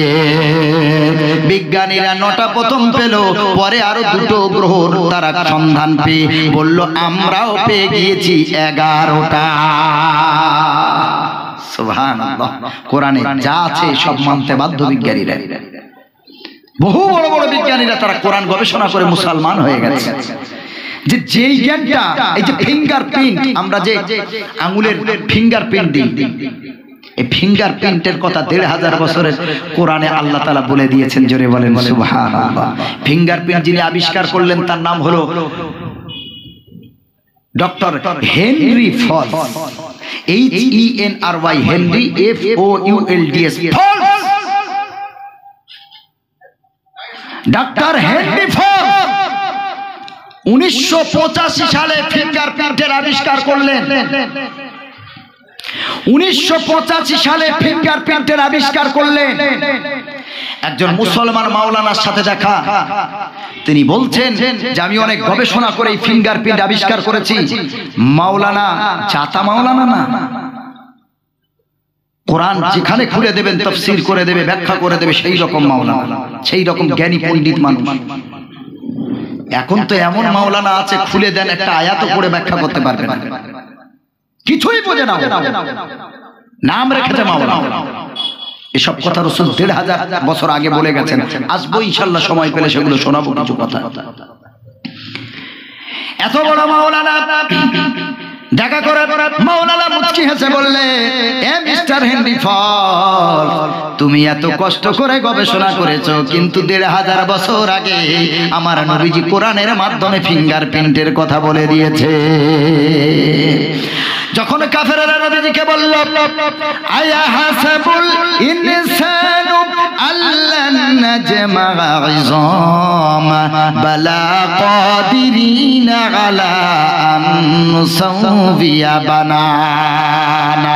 29 নম্বর পারা, সূরার নাম হলো সূরা কিয়ামত। এই কিয়ামতের নামের সূরাতে আল্লাহ রাব্বুল আলামিন প্রথমের দিকেই বলেন, কাফেররা যখন, মানুষেরা যখন বলল মুহাম্মদ রে আয়া হাসাবুল ইনসানু আল্লান নাজমা ইযামা, কাফেররা বলল আমরা মরে যাব, গলে যাব, পচে যাব, তারপরেও তোমার আল্লাহ কেমন করে আমাদের সৃষ্টি করবে? আমার আল্লাহ বলেন আয়াহসাবুল ইনসান, মানুষ কি মনে করে আল্লাহ নাজমা ইযামা, তার হাড্ডি গোশতগুলোকে আমি আল্লাহ কি আবার একত্রিত করতে পারবো না? আল্লাহ বলছে নবী আপনি ঘোষণা দেন। ওরা বলছে যে ওদেরকে আমি একত্রিত করব না, আমি কি আবার ওদের দ্বিতীয়বার তৈরি করতে পারবো না? ওরা এই চিন্তা করছে, কারণ প্রত্যেকটা জিনিস প্রথমবারে তৈরি করা হয় কঠিন, প্রথমবারে কি কঠিন, কিন্তু ওই জিনিস যখন দ্বিতীয়বার আবার করবে তখন কি আর কঠিন মনে হবে? একটা জিনিস প্রথমবারে তৈরি করছেন, ওই জিনিসটা কঠিন হবে, ওই জিনিস দ্বিতীয়বার তৈরি করলেন তখন আর কঠিন না। কারণ আপনার সব ফর্মুলা জানা, ঠিক বলছি না ভুল বলে? প্রথমবার তৈরি করতে কি কি দিয়ে কি কি মলিকুল লাগবে, কি কি উপকরণ লাগবে, আপনার অনেক চিন্তা ভাবনার দরকার আছে। প্রথমবার সৃষ্টির পর দ্বিতীয়বার আবার যখন তৈরি করবেন আর আপনার কাছে কঠিন হবে না। আল্লাহ রাব্বুল আলামিন বলেন, নবীজি আপনি বলে দিন তারা কি মনে করেছে আমি আল্লাহ রাব্বুল আলামিন তাদের হাড্ডি গোশতগুলোকে আবার কি আমি আল্লাহ কিয়ামতের দিন উত্থাপন করতে পারবো না, আমি আল্লাহকে আবার তুলতে পারবো না? আপনি তাদেরকে বলে দিন বালা কাদিরিনা আলা আন নুসাউবিয়া বানানা, আমি যদি আমার বান্দাদের এই আঙ্গুলির অগ্রভাগের রেখাগুলি আলাদা আলাদা ভাবে সুবিন্যস্ত ভাবে আমি আল্লাহ যদি সৃষ্টি করতে পারি, একটা আঙ্গুলের ফিঙ্গারপ্রিন্ট একজন মানুষের আঙ্গুলের রেখা আরেক মানুষের সাথে মিলবে না। যেদিন থেকে পৃথিবী সৃষ্টি হয়েছে, যেদিন থেকে আদম আলাইহিস সালাম সৃষ্টি হয়েছেন, আল্লাহ সৃষ্টি করেছেন, ওই দিন থেকে কিয়ামত পর্যন্ত যত মানুষ চলে গেছে, যত মানুষ বর্তমানে আছে, ভবিষ্যতে আসবে, আল্লাহর কসম একজনের আঙ্গুলের রেখা আর একজনের সাথে মিল হবে না। সুবহানাল্লাহ পড়ে। আল্লাহ তাআলা বলেন আমি এত কঠিন জিনিস যখন তৈরি করতে পেরেছি, আমার বান্দাদের আঙ্গুলের অগ্রভাগের রেখা যখন আমি আল্লাহ সুবিন্যস্তভাবে করতে পেরেছি, তাহলে আমি আমার বান্দাকে দ্বিতীয়বার কেন তুলতে পারবো না? বিজ্ঞান বলছে একটা মানুষ যদি সামনে হাজির না থাকে, গায়েব মানুষ সামনে নাই, কিন্তু তার ফিঙ্গারপ্রিন্টটা কম্পিউটারে লোড হয়ে আছে, বিজ্ঞান বলছে ওই ফিঙ্গারপ্রিন্ট দিয়ে ওই মানুষটার দেখতে কেমন টোটাল রূপ এঁকে দেওয়া সম্ভব। আসলে কিন্তু মানুষটা নাই, তার ফিঙ্গারপ্রিন্টটা আছে। বিজ্ঞান বলছে ফিঙ্গারপ্রিন্ট দিয়ে ওই মানুষের দেখতে কেমন, তার রূপ কেমন, সবগুলো এঁকে দেওয়া সম্ভব। তো আমার আল্লাহ যদি ফিঙ্গারপ্রিন্ট আলাদা করতে পারে, তো দ্বিতীয়বার আল্লাহ তার বান্দা বান্দিকে তৈরি করা কি কষ্ট? কি বলেন আপনারা ভাইরা? আবার আল্লাহ রাব্বুল আলামিনের নবী কত বড় বিজ্ঞানী, বিজ্ঞানী যদি না হবে ১৫০০ বছর আগে ফিঙ্গারপ্রিন্টের কথা কোরআনের মাধ্যমে কিভাবে বলতে পারলে? মিস্টার হেনরি ফক্স ইংরেজি ট্রান্সলেশন করা কোরআন মাজিদ, তিনি তো বাংলা জানতেন না, উর্দু জানতেন না, ইংরেজি পড়তে জানতেন, আরবিও জানতেন না। ইংরেজিতে কোরআন মাজিদ যখন সূরা কিয়ামা খুলে দেখলো হ্যাঁ ঠিকই আছে, সাথে সাথে মাওলানার হাতে হাত রেখে ইসলাম কবুল করেছে। সুবহানাল্লাহ বিহামদিহি। ফেরাউনের লাশ নিয়ে যে বিজ্ঞানী গবেষণা করলো, সামুদ্রিক বিজ্ঞানী, বলছে এত বছর লাশটা তো অক্ষত অবস্থায় থাকতে পারে না, সেই ডাক্তার মরিস বুখারী ইসলাম কবুল করে মুসলমান হয়েছে। জোরে বলেন সুবহানাল্লাহ। এত সহজ না। ইসলাম শাশ্বত ধর্ম, ইসলাম সাম্যের ধর্ম, বৈষম্যের ধর্ম ইসলাম। মুসলমান বাবাজি, কিয়ামত বেশি দূরে না, কিয়ামত আসন্ন। কিয়ামতের আগে যা যা ঘটবে সব বলে গেছে। আমার নবীকে প্রশ্ন করা হলো, নবীজি আইয়ানা মুরসাহা, কিয়ামত কখন হবে? নবীজি বললেন ফিমা আনতা মিন যিকরাহা, ও সাহাবী কিয়ামত কবে হবে আমি জানি না। এই কিয়ামতের ব্যাপারে আমি নবী, কিয়ামতের সম্পর্কে আমাকে প্রশ্ন করো না। এর বর্ণনার সাথে আমার কি সম্পর্ক? কোরআন মাজিদ 30 নম্বর পারা, সূরার নাম সূরা নাজিয়াত, একদম শেষের দিকে দেখবেন। দ্বিতীয় নম্বর সূরা 30 পারাটা খুলবেন, প্রথমে আম্মা তাসালুন সূরা নাবা, তারপরে সূরা নাজিয়াত ও নাজিয়াতে গরকা, এই সূরার শেষের দিকে। আল্লাহ নবীর সব জ্ঞান আল্লাহ দান করেছিলেন, কিন্তু 5টা জ্ঞান আগেই বলেছে পৃথিবীর কাউকে আল্লাহ দেননি। এই জ্ঞান যদি আল্লাহ দিতেন তাহলে আল্লাহকে কেউ আর রব বলে মেনে নিত না। এটা আল্লাহর কাছে এক্সট্রা, ওটা খাস আল্লাহর জন্য। আল্লাহ রাব্বুল আলামিনের নবীকে প্রশ্ন করা হলো আইয়ানা মুরসাহা, নবী গো কিয়ামত কখন হবে? আল্লাহ নবী বলেন ফিমা আনতা মিন যিকরাহা, কিয়ামতের বর্ণনার সাথে আমার কোনো সম্পর্ক নাই। ইলা রাব্বিকা মুনতাহাহা, আসমান জমিন কবে একসাথে ধ্বংস হয়ে কিয়ামত হবে এটা একমাত্র আল্লাহ তাআলা জানেন। সুবহানাল্লাহ। কোরআন সত্য না মিথ্যা গো? তো কোরআনই তো নবীজির কথা বললেন। এরপরে আরেক হাদিস বলি আপনাদের, বুখারীর হাদিস। নবীজি ওয়াজ করছেন, এই জন্য বলি ওয়াজের সময় অন্যমনস্ক হওয়া যাবে না। অনেক সময় হুজুর আসার আগে হুজুর ওয়াজ বন্ধ করে তাকবীর দেয়। আমি যত জলসা করি আমার নামে তাকবীর দিতে আমি নিষেধ করি। কিসের তাকবীর? হুজুর ওয়াজ করছেন, কোরআনের তাফসীর করছেন, নবীজির হাদিস বলছেন, আর তার সেই কথাকে বন্ধ করে হুজুরের নামে তাকবীর দিতে হবে? আল্লাহ বলে আমার নামে তাকবীর সবচেয়ে বড়। আমি এটা ব্যক্তিগতভাবে অপছন্দ করি। আল্লাহ তাআলা বলেন ফাসতামিউ লাহু ওয়া আনসিতু লাআল্লাকুম তুরহামুন। কোরআনের ব্যাখ্যা যখন করা হবে, কোরআনের তাফসীর যখন করা হবে, ফানসিতু চুপ থাকবে, ফাসতামিউ লাহু মনের কান দিয়ে শুনবে, লাআল্লাকুম তুরহামুন তবে খোদার দয়া পাবে। না হলে ওই জলসা শুনবো, চা খাবো, জলসা শুনবো, বাইরের অন্য মনস্ক থাকবো, ওতে আল্লাহর দোয়া পাওয়া যাবে না। নবীর হাদিস বলছি শোনেন, নবীজি ওয়াজ করছেন, সাহাবী এসে প্রশ্ন করলেন, উত্তর দেননি। আল্লাহর কসম করে বলছি, বুখারী মুসলিমের হাদিস, যেই হাদিসের বিরুদ্ধে কলম ধরার মতো ক্ষমতা কারণ নাই। আল্লাহর নবী সাল্লাল্লাহু আলাইহি ওয়াসাল্লাম ওয়াজ করছেন, সাহাবীদেরকে নিয়ে ওয়াজ করছেন। একজন সাহাবী এসে বললেন, ইয়া রাসূলুল্লাহ মাতা সাআহ, কিয়ামত কখন হবে? নবীজি উত্তর দিলেন না, কোনো কথার উত্তর দিলেন না। ওয়াজ শেষ করলেন।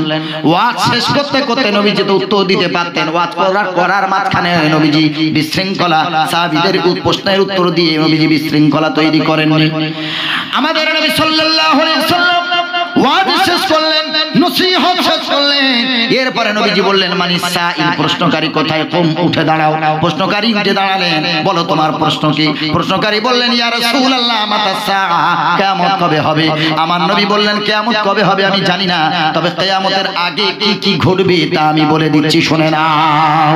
ইযা যায়িগাতিল আমানাতু ফান্তাজিরিস সাআত, এ সাহাবীরা শুনে নাও, যেই সময় দেখবে মানুষ একে অপরকে বিশ্বাস করবে না, বেটা মাকে বিশ্বাস করবে না, মা ছেলেকে বিশ্বাস করবে না, স্বামী স্ত্রীকে বিশ্বাস করবে না, স্ত্রী স্বামীকে বিশ্বাস করবে না, আপনার কিনা রাজা প্রজাকে বিশ্বাস করবে না, প্রজা রাজাকে বিশ্বাস করবে না, ওরে মুসলমান ভাই ভাইকে বিশ্বাস করবে না। আল্লাহর নবী বলেন, যখন বিশ্বাসের অমর্যাদা দেওয়া হবে, অপমর্যাদা করা হবে, ওরে সাহাবী ওই সময় কিয়ামত আর দেরি হবে না। ছেলে ইনকাম করে, রোজগারের টাকা বাবাকে দিতে চায় না, বাবা কোথায় না খরচ করে দেয়। ঠিক বলছি না ভুল? বাপের প্রতি বিশ্বাস নেই, বাপের হাতে সব রোজগার করে দেওয়া যায়। হ্যাঁ, বাপ যদি মদখর হয়, বেঈমান হয়, নেশাদার দ্রব্য পান করে, ওই বাপের কথা আমি আনবো না। যারা সুস্থ সবল মস্তিষ্কের অধিকারী, যেই পিতাগুলো, তাদের সন্তানরা রোজগার করে পিতার হাতে পয়সা দেয় না। অথচ আল্লাহর কোরআন বলছে, শোনো, ফালিল ওয়ালিদাইন ওয়াল আকরাবিন, ইনকাম রোজগার করার টাকা প্রথম আব্বা মাকে দাও, তারপরে বিবি বাচ্চাকে দাও। জোরে বলেন সুবহানাল্লাহ। নচেত তুমি যত রোজগার করো, আমি মনিরুল ইসলাম বলে যাচ্ছে খোদার কসম, তুমি যদি 15,000, 20,000, 30,000, 40,000 রোজগার করো, বরকত খুঁজে পাবে না। মাস শেষে তোমার অ্যাকাউন্ট জিরো, আরো ধার দেনাতে জড়িয়ে পড়তে হবে। লিখে রেখে দেন কথাটা, স্মরণ করে লিখে রেখে দেন। আমি নবীর হাদিস ব্যাখ্যা করছি। নবীজি বলেছেন, আব্বা মাকে যারা কষ্ট দেয়, ইহকালে ওই টাকা পয়সা মা ইনদাকুম ইয়ানফাদ ওয়া মা ইনদাল্লাহি বাক, নিজের কাছে গুছিয়ে রেখে ওই টাকাও রাখতে পারবে না, সব শেষ হয়ে যাবে। ওর বাচ্চাকে ডাক্তার দেখাতে দেখাতে শেষ। নিজের বাপ মা রোগে ভুগছে, পাশের ঘরেই বাপ মা শুয়ে আছে, কাশছে, সপ্তাহ পর সপ্তাহ জ্বর, খবর নেয় না। ডাক্তার দেখাবে, একটু পয়সাও বাপের হাতে দেয় না, বাপ মাকে নিয়ে একটু ডাক্তারও দেখায় না। ওর বাচ্চা ভালো থাকবে, আল্লাহর গজব পড়ে যাবে। নিজে বাপ মাকে যদি কষ্ট দাও, তোমার বাচ্চাকেও সপ্তাহ পর সপ্তাহ ডাক্তারের দেখাতে হবে। ওই বাচ্চা সুস্থ থাকবে না একদিনও, তুমি সুস্থ থাকবে না, তোমার বিবি সুস্থ থাকবে না, তোমার গাড়ি খারাপ হবে, একবার সারিয়ে আনবে আবার খারাপ, আবার সারাবে আবার খারাপ, তোমার মোবাইল নষ্ট হবে, যে কোনো মূল্যে তোমার টাকা পয়সা সব আল্লাহ তাআলা শেষ করে দেবে। আর আব্বা মাকে যদি খুশি রাখেন, রাসূল বলেছেন, রিজাল ওয়ালিদি রিজাল্লাহ, আব্বা মা যেই সন্তানের প্রতি খুশি, সন্তান যেই বাবা মার প্রতি খুশি, আমার মহান আল্লাহ তাআলা তার প্রতি পরম খুশি। আব্বা মাকে দেন, বিবি বাচ্চাকে দেন, যেখানে খরচ করার ওইখানে করুন, বাইরে নারীদের পিছনে খরচ না করে, বাইরে পরকীয়া সম্পর্ক না করে, বিবি থাকতে বাইরে হারাম সম্পর্ক তাদের পিছনে খরচ না করে, বন্ধু বান্ধবের আড্ডায় খরচ না করে, ওই পয়সাটা নেশায় খরচ না করে বাপ মা বাচ্চা বিবির প্রতি খরচ করেন, বরকত বাড়িয়ে দেবে কে? আল্লাহ। ভাইরা আমার, নবীজি বলেন, এ সাহাবীরা শোনো, কিয়ামতের আগে যখন বিশ্বাস উঠে যাবে, তখন কিয়ামত হবে। আল্লাহর নবীর সাহাবী বুঝতে পারলেন না ব্যাখ্যা, আবার জিজ্ঞেস করলেন, ইয়া রাসূলুল্লাহ কাইফা ইদাতুহা ইয়া রাসূলুল্লাহ, ইয়া রাসূলুল্লাহ আমানতের খেয়ানত বলতে কি? নবীজি বললেন, ইদা উসনিদাল আমরু ইলা গায়রি আহলি ফান্তাজিরিস সাআ। এ সাহাবীরা, আমানতের খেয়ানত মানে শুনে নাও, যখন দেখবে অযোগ্য ব্যক্তিকে যোগ্যের চেয়ারে বসেছে, যেই চেয়ারে বসার যোগ্যতা যার নাই, ওই চেয়ারে যখন অযোগ্য ব্যক্তি বসবে, ফান্তাজির কিয়ামতের অপেক্ষা করবে, আর বেশি দেরি নাই। সমাজে হচ্ছে না, হয়নি গো? আচ্ছা, যারাই আজকে চেয়ারে বসে আছে সব কি যোগ্য? কি মনে করে? কত এলাকার সদস্য আছে, এমএলএ মন্ত্রী আছে, লেখাপড়া জানে না, অযোগ্য। রাসূল বলেছেন উকরিমার রাজুলু মাখাফাতা শাররিহি, শিক্ষিত মানুষেরা অশিক্ষিত নেতাকে দেখে ভয় পায়। কেন? কারণ নেতার গোলামি না করলে নেতার পক্ষ হতে কোনো বিপদের সম্মুখীন সে হতে পারে। আলেমেরাও নেতাকে ভয় করবে, শিক্ষিত মানুষরাও অশিক্ষিতকে ভয় করে চলেছে। আল্লাহ রাসূল বলেছেন উকরিমার রাজুলু মাখাফাতা শাররিহি, মানুষকে সম্মান করা হবে তার ভয়ের কারণে, যে ওকে যদি সম্মান না করি তো ও আমার কোনো ক্ষতি করে দেবে। ও ভাইরা আমার, বর্তমানে এই হাদিস থেকে মেলান, রাসূল বলে গেছে অযোগ্য ব্যক্তিকে যোগ্যের চেয়ারে বসানো হবে। যখন দেখবে যেই চেয়ারে বসার যোগ্যতা তার নাই, ওই চেয়ারে বসে তাকে যোগ্যতা দেওয়া হচ্ছে, তাকে ইজ্জত করা হচ্ছে। তোমরা অপেক্ষা করবে সাহাবীরা, আর কিয়ামতের দেরি নাই। ইকতারাবাতিস সাআতু ওয়ানশাক্কাল কমার। আল্লাহ রাব্বুল আলামিন বলেন, বান্দারি, চন্দ্র যেহেতু দ্বিখণ্ডিত হয়ে গেছে, কিয়ামত আসন্ন হয়ে গেছে। নবীজির আশাটাই কিয়ামতের প্রথম লক্ষণ। নবীজি বলেছেন, বুইস্তু আনা ওয়া সাআতু কাহাতাইন, আমি রাসূল এবং কিয়ামত একসঙ্গে পৃথিবীতে এসেছি। সুবহানাল্লাহ। রাসূল আর কিয়ামত একসঙ্গেই পৃথিবীতে এসেছে। ভাইরা আমার, দ্বিতীয় লক্ষণ হলো কাফেররা বলল, মুহাম্মদ রে, তোকে নবী বলে মানবো, তোর আঙুলের ইশারায় যদি চাঁদটা দুটো হয়ে যায়। আমার নবী আঙুলটা বিসমিল্লাহ বলে টান দিলেন, ব্লেড টান দিলে যেমন ব্লেডে খুরের ধারে কাপড়টা দ্বিখণ্ডিত হয়ে যায়, আমার নবীর এক আঙুলের ইশারায় ওয়ানশাক্কাল কমার, চাঁদ দুটুকরা হয়ে হেরা পাহাড়ের ডান দিকে একটা পড়েছে, বাঁ দিকে একটা পড়েছে। জোরে বলেন সুবহানাল্লাহ। নীল আর্মস্ট্রং, যিনি প্রথম চাঁদে গিয়েছিলেন, চাঁদ থেকে ঘুরে এসে ইসলাম কবুল করলো, বলে চাঁদে একটা ফাটা দাগ পাচ্ছি। এসে দেখলো ইসলামের কোরআনে এই কথা লেখা আছে। সুবহানাল্লাহ। পড়ে চাঁদে যাওয়ার পর মসজিদের আওয়াজ পাচ্ছে, আজানের। বলি এই আজান তো পৃথিবীর মাটিতে হয়, চাঁদে পাই কেন? পৃথিবী ওই চাঁদ থেকে দুটো আলো দেখতে পেয়েছে ময়দান হতে, একটা আলো মদিনা থেকে উপরে, আর একটা আলো আল্লাহর কাবা বাইতুল্লাহ থেকে উপরে যাচ্ছে। জোরে বলেন সুবহানাল্লাহ।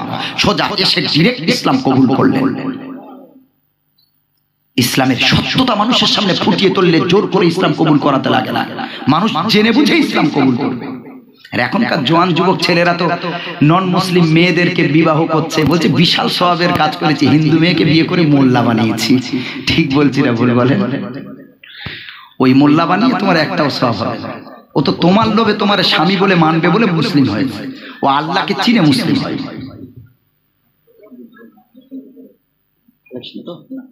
আলহামদুলিল্লাহ, আলহামদুলিল্লাহ। কালেকশন মাথায় থাকলে কথা বলতে গেলে খালি চিন্তা থাকে, আমি কখন ঘুরিয়ে কালেকশনের দিকে নিয়ে যাব। আমাকে দায়িত্ব দিয়েছিলেন আলহামদুলিল্লাহ মুরব্বী বাবাজি, দায়িত্বটা আমার পরে যিনি আসবেন মহিবুল্লাহ ভাইজান, উনি হয়তো কালেকশন করবেন আলহামদুলিল্লাহ। তাহলে কিছু শোনাতে পারবো, শুনবেন তো বাবাজি? ধৈর্য আছে তো ইনশাআল্লাহ? আছে তো ইনশাআল্লাহ? তাহলে কিয়ামতের আগে কি কি ঘটবে আমি একটু বলে যাই। প্রথম রাসূল বললেন অযোগ্য ব্যক্তিকে যোগ্যের জায়গায় দেওয়া হবে। বহু মসজিদ ঘুরবেন, রাগ করবেন না, আমি নবীর হাদিস বলছি।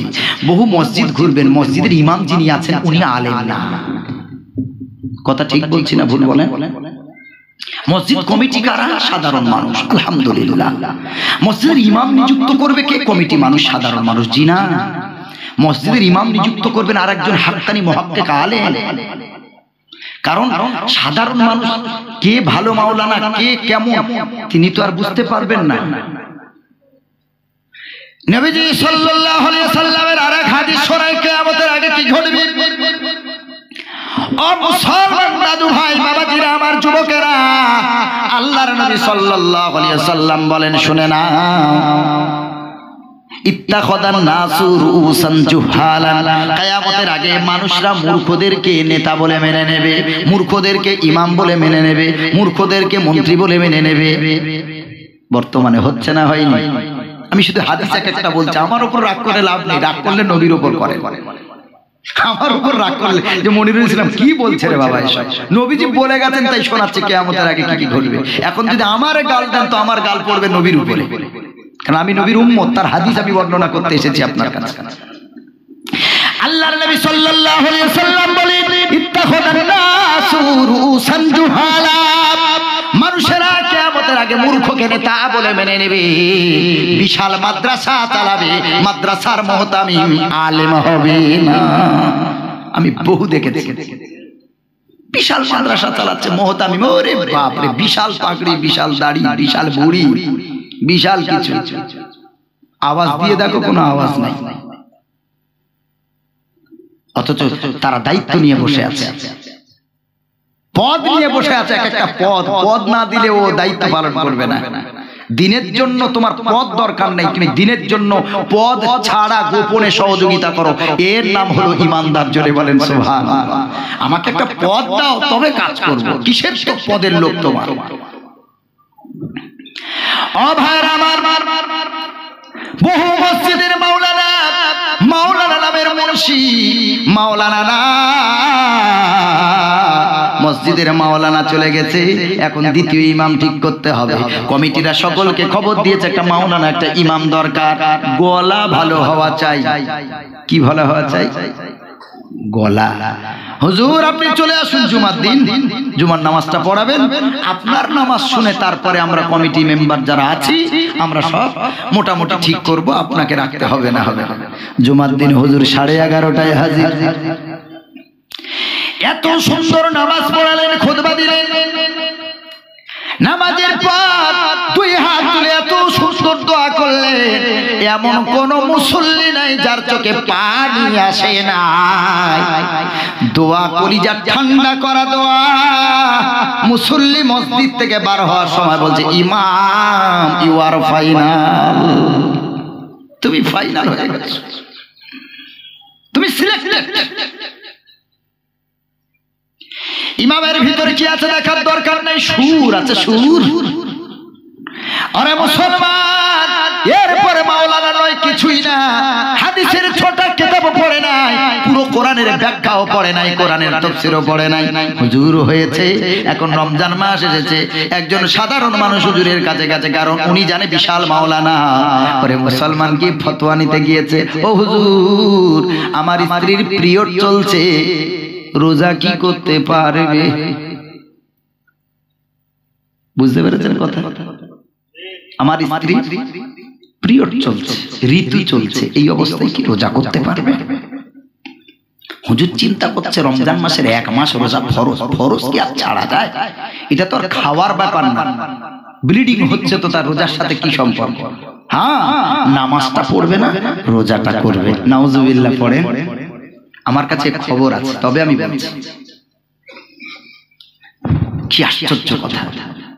আমি তাকে জিজ্ঞেস করেছিলাম, আমাদের কালিকাপুর বলে এক জায়গা, ওখানকার মসজিদের একজন মুসল্লি এসে প্রশ্ন করছে, হুজুর আমার স্ত্রী কি রোজা করতে পারবে? আমি বললাম কশির কালে না, আল্লাহ তাদের জন্য রমজানের রোজা ওই অবস্থায় হারাম করেছেন। বললো কেন? মসজিদের হুজুর বলল চলবে। ও হুজুর না খেজুর? জোরে বলে। শুধু গলার সুর দিয়ে ইমাম নিযুক্ত করবেন না, সুর দিয়ে ইসলাম চলবে না, পথভ্রষ্ট হতে হবে। আল্লাহ রাব্বুল আলামিন কোরআন মাজিদে বলেন, রমজানের রোজা, পিরিয়ড চলাকালীন রমজানের রোজা আল্লাহ রাব্বুল আলামিন ক্ষমা করে দিয়েছে। একটু দরুদ শরীফ পড়েন, আল্লাহুম্মা সাল্লি আলা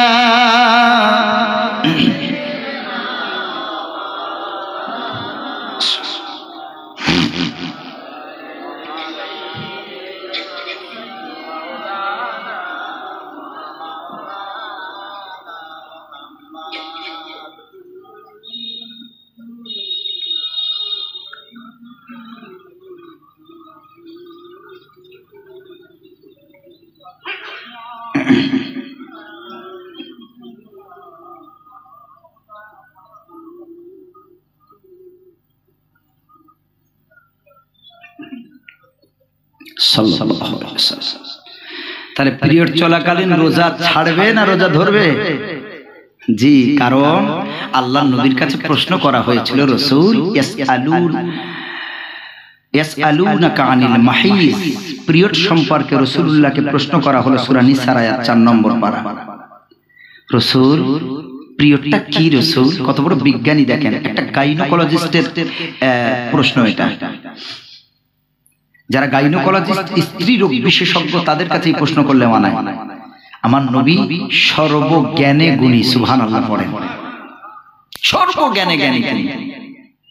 এত ডিফিকাল্ট একটা কোশ্চেন করলেন, কঠিন প্রশ্ন।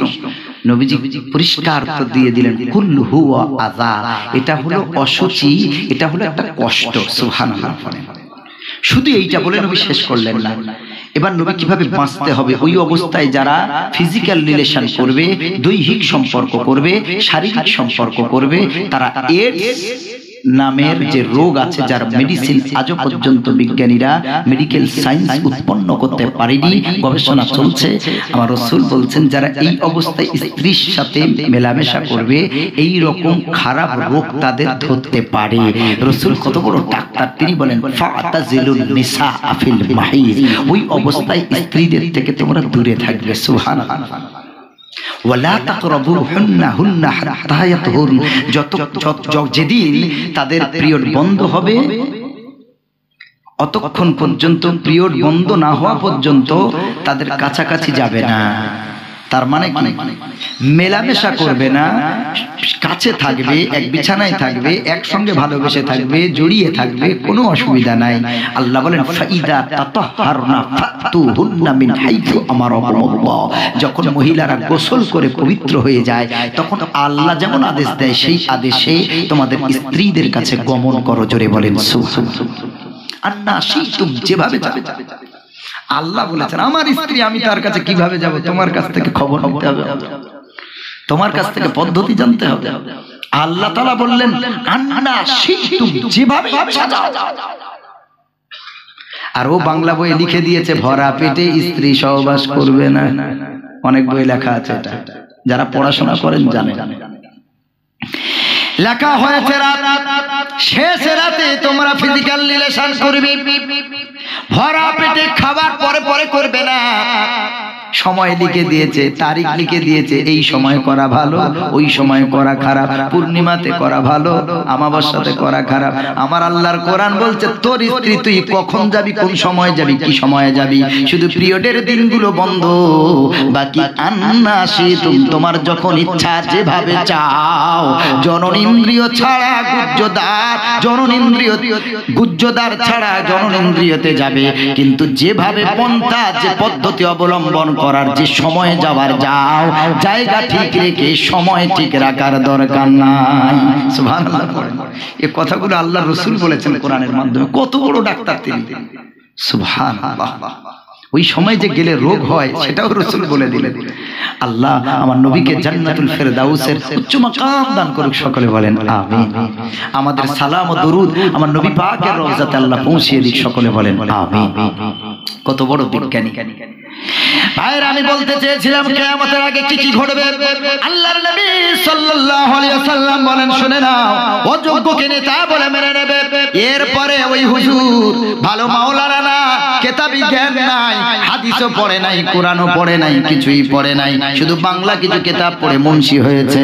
আল্লাহর নবী বলেন, ফাসুইলু, এই রকম হুজুরের কাছে যখন তোমরা প্রশ্ন করবে, ফাফতাউ বিগাইরি ইলমিন, ওই হুজুর নামের নামধারী হুজুর না জেনে তোমাদের ফতোয়া দেবে, ফাদাল্লু ওয়া আদাল্লু, তিনিও পথভ্রষ্ট হবেন, আর মিথ্যা ফতোয়া দিয়ে তোমাদেরকেও পথভ্রষ্ট করবে। সব কথা রাসূল বলেছেন, ফাদাল্লু ওয়া আদাল্লু, সে নিজেও পথভ্রষ্ট হবে আর আমাদেরকেও কি করবে? পথভ্রষ্ট করবে।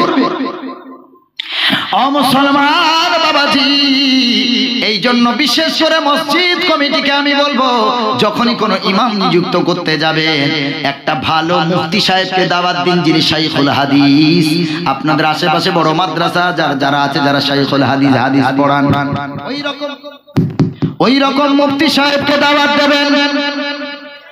বলে হুজুর, দাওয়াত দিতে গেলে তো টাকা দরকার, তোমার বাচ্চাটাকে সায়েন্স গ্রুপ পড়াচ্ছ মাসে 3000 4000 টাকা দিয়ে, ইংলিশ মিডিয়ামে পড়াচ্ছ, দামি স্কুলে পড়াচ্ছ, তখন হিসেব পাও না। আর হুজুরকে 1000 2000 টাকা দিয়ে দাওয়াত দিয়ে একটা ফতোয়া নেবেন, হুজুর ফ্রি হলে ভালো হয় না? মসজিদের হুজুর বাচ্চাদেরকে পড়াচ্ছে, মাসে 50টা টাকা দিতে গেলে ওর মা ফতোয়া দেয়, এই তোর হুজুরকে বলিস কোরআন পড়িয়ে টাকা নিতে আছে। ঠিক বলছি না ভুল বলেন? ফতোয়া দেয়, 50 টাকা দেবে। পৃথিবীর শ্রেষ্ঠ শিক্ষা হুজুর শিক্ষা দান করছে, বাংলা ইংরেজি পড়িয়ে কত টাকা দিয়ে দিচ্ছে টিউশন মাস্টারকে, আর হুজুর কোরআনের শিক্ষা দান করছে, তাকে খুশি হয়ে কিছু পয়সা দেওয়া যায় না। তার তো সময়ের মূল্য আছে, কোরআনের মূল্য না হয় কেউ দিতে পারবে না, সময়ের মূল্য আছে না নাই? জোরে বলে। প্রত্যেক মানুষের সময় আছে, আপনি যেই লেভেলের আপনার সময়ের মূল্য সেই লেভেলের। আপনি যদি একটা এমবিবিএস ডাক্তারকে এখানে 1 ঘন্টা বসিয়ে রাখেন, তিনি ওই 1 ঘন্টায় পেশেন্ট দেখলে 10,000 15,000 রোজগার করতে পারতো না? তিনি এমবিবিএস ডাক্তারের সময়ের মূল্য যেমন, সাধারণ মানুষের সময়ের মূল্য কি তেমন? কথা বলে।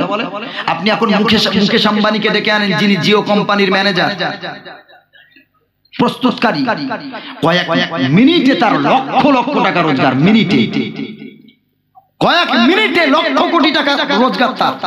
এখন যদি মুকেশ আম্বানিকে এখানে বসিয়ে 10 মিনিট বসিয়ে রাখেন, তার সময়ের মূল্য আছে না নাই? আপনি যদি বলেন তোমার সময়ের মূল্য যা, আমার সময়ের মূল্য তা, ভুল। আপনি যেই লেভেলের, আপনার কাছে সময়ের মূল্য সেই রকম। হুজুরের সময়ের মূল্য দিন। তিনি শীতের সময় কনকনে ঠান্ডায় তিনি 8টা 9টা পর্যন্ত ঘুমাতে পারতেন। তোমার ছেলে মেয়েটা 8টা 9টা পর্যন্ত, 8টা 9টা ছাড়া ব্ল্যাঙ্কেট থেকে বার হয় না। ঠান্ডাতে হুজুর উঠতে পারে না, সেই ফজর 3:30 4টে 4:30 সময় উঠে নামাজ পড়াতে হয়। কিন্তু তারপরে হুজুর ঠান্ডাতে ব্ল্যাঙ্কেট থেকে বার হয়ে এসে তোমার আমার বাচ্চাকে কোরআনের শিক্ষা দেয় না? জি, সময়ের মূল্য কে দিল? কোরআনের মূল্য না, সময়ের মূল্য দিন। সারাটা মাস আপনার বাচ্চাকে পড়াচ্ছে, হুজুর সময়ের মূল্য দিচ্ছে। কশিনকালে হুজুরদের সঙ্গে থাকুন। আল্লাহ তাআলা বলেন কুনু মা'আস সাদিকিন, সত্যবাদীদের সঙ্গে থাকো, হুজুরদের সঙ্গে থাকো, পীর ওলিদের সঙ্গে থাকো। যদি আলাদা সঙ্গ ছাড়া হও তাহলে তোমরা নাস্তানাবুদ হয়ে যাবে। ভাইরা আমার, আল্লাহ হুজুরদের অনেক সম্মান দিয়েছেন। সূরা ইয়াসিনের আগে 22 নম্বর পর আল্লাহ বলেন ইন্নামা ইয়াখশাল্লাহা মিন ইবাদিহিল উলামা। সারা পৃথিবীতে আল্লাহর যত বান্দা আছে, সব বান্দার চেয়ে আল্লাহর উলামা کرام বান্দাগণ আল্লাহকে বেশি ভয় করে। সুবহানাল্লাহ পড়ে। তো তাদের মর্যাদা আর সাধারণ মানুষের মর্যাদা তো এক না। সাধারণ মানুষ ঘুমিয়ে সারা রাত ইবাদত করে যে সওয়াব পাবে, একজন কাতিব, একজন আলেম ঘুমালে তার চেয়ে বেশি সওয়াব। সুবহানাল্লাহ। আলেমের সাথে গাদ্দারি করবেন না। হুজুরেরও ভুল হয়, আমাদেরও ভুল হয়। আমাদের ভুলটা মানুষ হাইলাইট করে, আমাদের ভুলটা মানুষ সমাজে তুলে ধরে।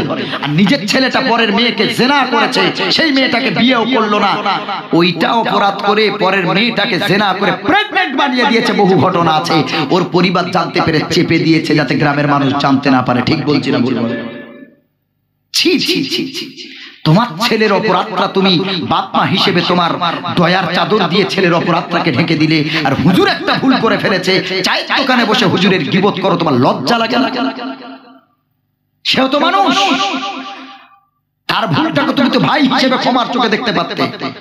আল্লাহর নবী বলেন আমার কোন উম্মতি যদি একে অপরের কোন গোপন কোন অপরাধ জানার পরে যদি চেপে দেয়, যদি তাকে ক্ষমা করে, যদি তার গোপন তার আমলটাকে, তার ব্যাড আমলটাকে, খারাপ আমলটাকে জানার পরেও যদি সমাজে প্রকাশ না করে, আমার আল্লাহ রাব্বুল আলামিন বলেন তুমি যদি অপরের পাপ জানার পরেও গোপন রাখো, আমার আল্লাহ রাব্বুল আলামিন তোমার পাপ কিয়ামতের দিনে গোপন রাখবে।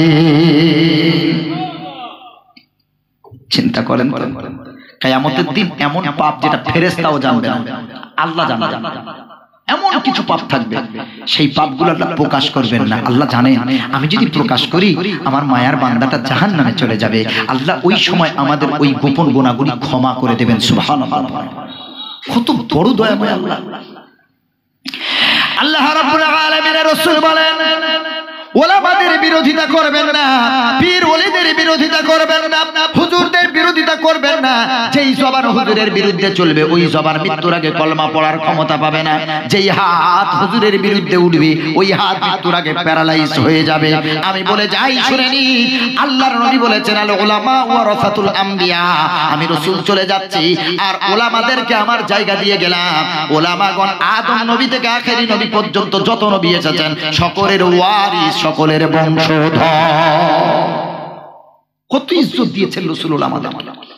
নবীজি বলেন কোন আলিমান যদি পারো আলেম হও, যদি পারো মাওলানা হও, তা যদি না পারো আও মুতাআল্লিমান, মাওলানা যদি হতে না পারো, আলেম যদি না হতে পারো তো আলেমের ছাত্র হও। ছাত্র যদি না হতে পারো মুহিব্বান, কলিজা দিয়ে ওলামাদেরকে ভালোবাসো। তাও যদি না পারো মুস্তামিআ, ওলামাদের মুখের কথা শোনো, ওলামাদের জলসা শোনো, ওলামাদের তাফসীর শোনো, ওলামাদের ব্যাখ্যা শোনো, ওলামাদের নসিহত শোনো। আল্লাহ রাব্বুল আলামিনের রাসূল বলেন চার শ্রেণীর ভিতরে কোনো একটা জায়গায় থাকো, হয় আলেম হও, নয় ছাত্র হও, নয় কলিজা দিয়ে আলেমকে ভালোবাসো, না হলে তাদের জলসা শোনো। কিন্তু 4 নম্বর ফালা তাকুনিল খামিস, 5 নম্বরে হয়ে যেও না। 4 ভিতরে থাকো, 5টাকে তালাশ করো না।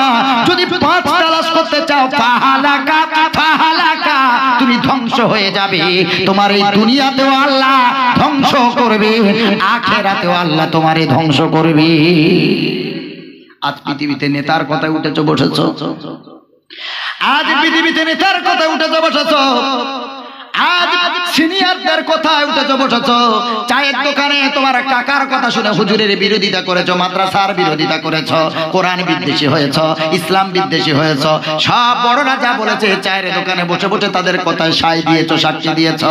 আমার আল্লাহ রাব্বুল আলামিন কোরআনে কারীমের ভিতরে বলেন কিয়ামতের দিন, মুসিবতের দিন, যারা অন্যের কথায় উঠেছে বসেছে, অন্যের কথা শুনে হুজুর বিদ্বেষী হয়েছে, কোরআন বিদ্বেষী হয়েছে, আলেম বিদ্বেষী হয়েছে, মসজিদ বিদ্বেষী হয়েছে, মাদ্রাসা বিদ্বেষী হয়েছে। কিয়ামতের দিন যাদের কথায় আমরা এই কাজ করলাম, এই মানুষগুলো কিয়ামতের দিন আল্লাহকে বলবে আল্লাহ রব্বানা আতানা সাদাতানা ওয়া কুবারানা ফাআদাল্লুনা সাবিলা। কিয়ামতের দিন ওই মানুষগুলো বলবে আল্লাহ আতানা সাদাতানা, আমরা আমাদের নেতাদেরকে অনুগত হয়েছিলাম, নেতাদের কথা উঠেছি বসেছি, গ্রামের মানুষরা যা বলেছে তাদের কথা শুনে হুজুর বিদ্বেষী হয়েছি। ও কুবারানা, আর আমাদের যারা সিনিয়র ছিল তাদের কথা মেনেছি। ফাদাল্লুনা সাবিলা, তারাও তো পথভ্রষ্ট হয়েছে আর আমাদেরকেও পথভ্রষ্ট করেছে। ও আল্লাহ, আমি আপনার কাছে দোয়া করি কিয়ামতের দিন ওই মানুষগুলো আল্লাহকে বলবে রব্বানা আতিহিম দুইফাইনি মিনাল আযাব। আল্লাহ, যাদের কথা শুনে আমরা পথভ্রষ্ট হয়ে আজকে জাহান্নামে এসেছি, তোমার কাছে দোয়া চাই যাদের কথা শুনে আমরা এই কাজ করলাম, আমাদেরকে যেই শাস্তি দেবেন দুইফাইনি মিনাল আযাব, ডবল শাস্তি যাদের কথা শুনে হয়েছে তাদেরকে দান করুন।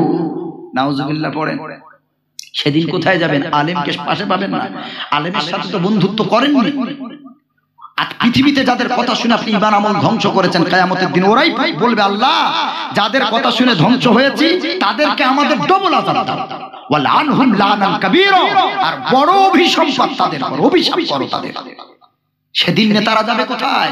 সিনিয়ররা যাবে কোথায়? কিন্তু আল্লাহর নবী সাল্লাল্লাহু আলাইহি ওয়াসাল্লামের এক হাদিস আবু দাউদে নবীজি বলবেন জাহান্নামের ফয়সালা হয়ে যাবে, আল্লাহ তার বান্দাকে জাহান্নামের ফয়সালা করবেন। এরপরে আল্লাহর মনে দয়া হবে, আল্লাহ বলবেন শোনো রে ফেরেশতা, ওর পরিবারের সন্তানরা কেউ হাফেজ আলেম আছে কিনা দেখো, খোঁজ করে দেখা যাবে কেউ নাই। আবার বলবে দেখো ওর কোনো নাতি নাতনি হাফেজ আলেম আছে কিনা দেখো, আল্লাহ পেলাম না। ওর পরিবারে কেউ আছে কিনা দেখো, আল্লাহ পেলাম না। ওর কোনো ভাই বোন আছে কিনা দেখো, আল্লাহ পেলাম না। শেষমেশ আল্লাহ রাব্বুল আলামিন বলবেন রাসূল, এ ফেরেশতা, ওর কোন বন্ধু আলেম আছে কিনা দেখো, কোন আলেমের সাথে ওঠা বসা ছিল কিনা দেখো, কোন আলেমকে কলিজা দিয়ে ভালোবেসেছে কিনা দেখো। ফেরেশতারা খোঁজ করে দেখবে মসজিদের আলেমের সাথে ওঠা বসা ছিল, ভালোবাসা ছিল, মহব্বত ছিল। আমার আল্লাহ রাব্বুল আলামিন বলে ফেরেশতা, ওর বন্ধু আলেম হওয়ার সুবাদে আমি আল্লাহ ওর অপরাধকে ক্ষমা করে ওর বন্ধুর সাথে নাজাতের ফয়সালা করে দিলাম। এজন্য কশিনকালে মসজিদ মাদ্রাসা বিদ্বেষী আলেম বিদ্বেষী হবেন না। আপনার পাশে যদি কেউ আলেমের বিরোধিতা করে আপনি ওখান থেকে উঠে যাবেন। রাসূল বললেন তুমি গীবত করাও পাপ, শোনাও সেই পাপ। উঠে যাবেন ওখান থেকে। যদি প্রতিবাদ করার ক্ষমতা থাকে হাত দিয়ে প্রতিবাদ করুন, মুখ দিয়ে প্রতিবাদ করুন। তাও যদি না পারেন, সব থেকে নিম্নত মানের ঈমান হলো ওখান থেকে উঠে সরে যাওয়া। গীবত করলে সব আমল শেষ, সব আমল শেষ। যাদের নামে গীবত করা হয় আমার নামে করলে আমার লাভ, আপনার নামাজের সওয়াব, রোজার সওয়াব, যত সওয়াব আছে সব আমার চলে আসবে। সুবহানাল্লাহ পড়েন। কত গীবত করবেন, করেন না হুজুরদের। যত করবেন আপনার সব আমার কাছে। আর কিয়ামতের দিন আপনি নামাজ পড়ে কপাল কালো করে দিয়েও দেখবেন আমল নামা শূন্য, ব্ল্যাঙ্ক চেক, খাতা শূন্য। আল্লাহ এই যে মদিনায় গিয়ে হজ করলাম, মক্কায় গিয়ে কি হলো সেই সওয়াব? আল্লাহ এই যে মাদ্রাসায় 10,000 টাকা দিলাম, মসজিদে 5,000 টাকা দিলাম, তো কই খাতায় তো সেটা দেখতে পাচ্ছি না। ফেরেশতারা মনে ভুলে গেছে।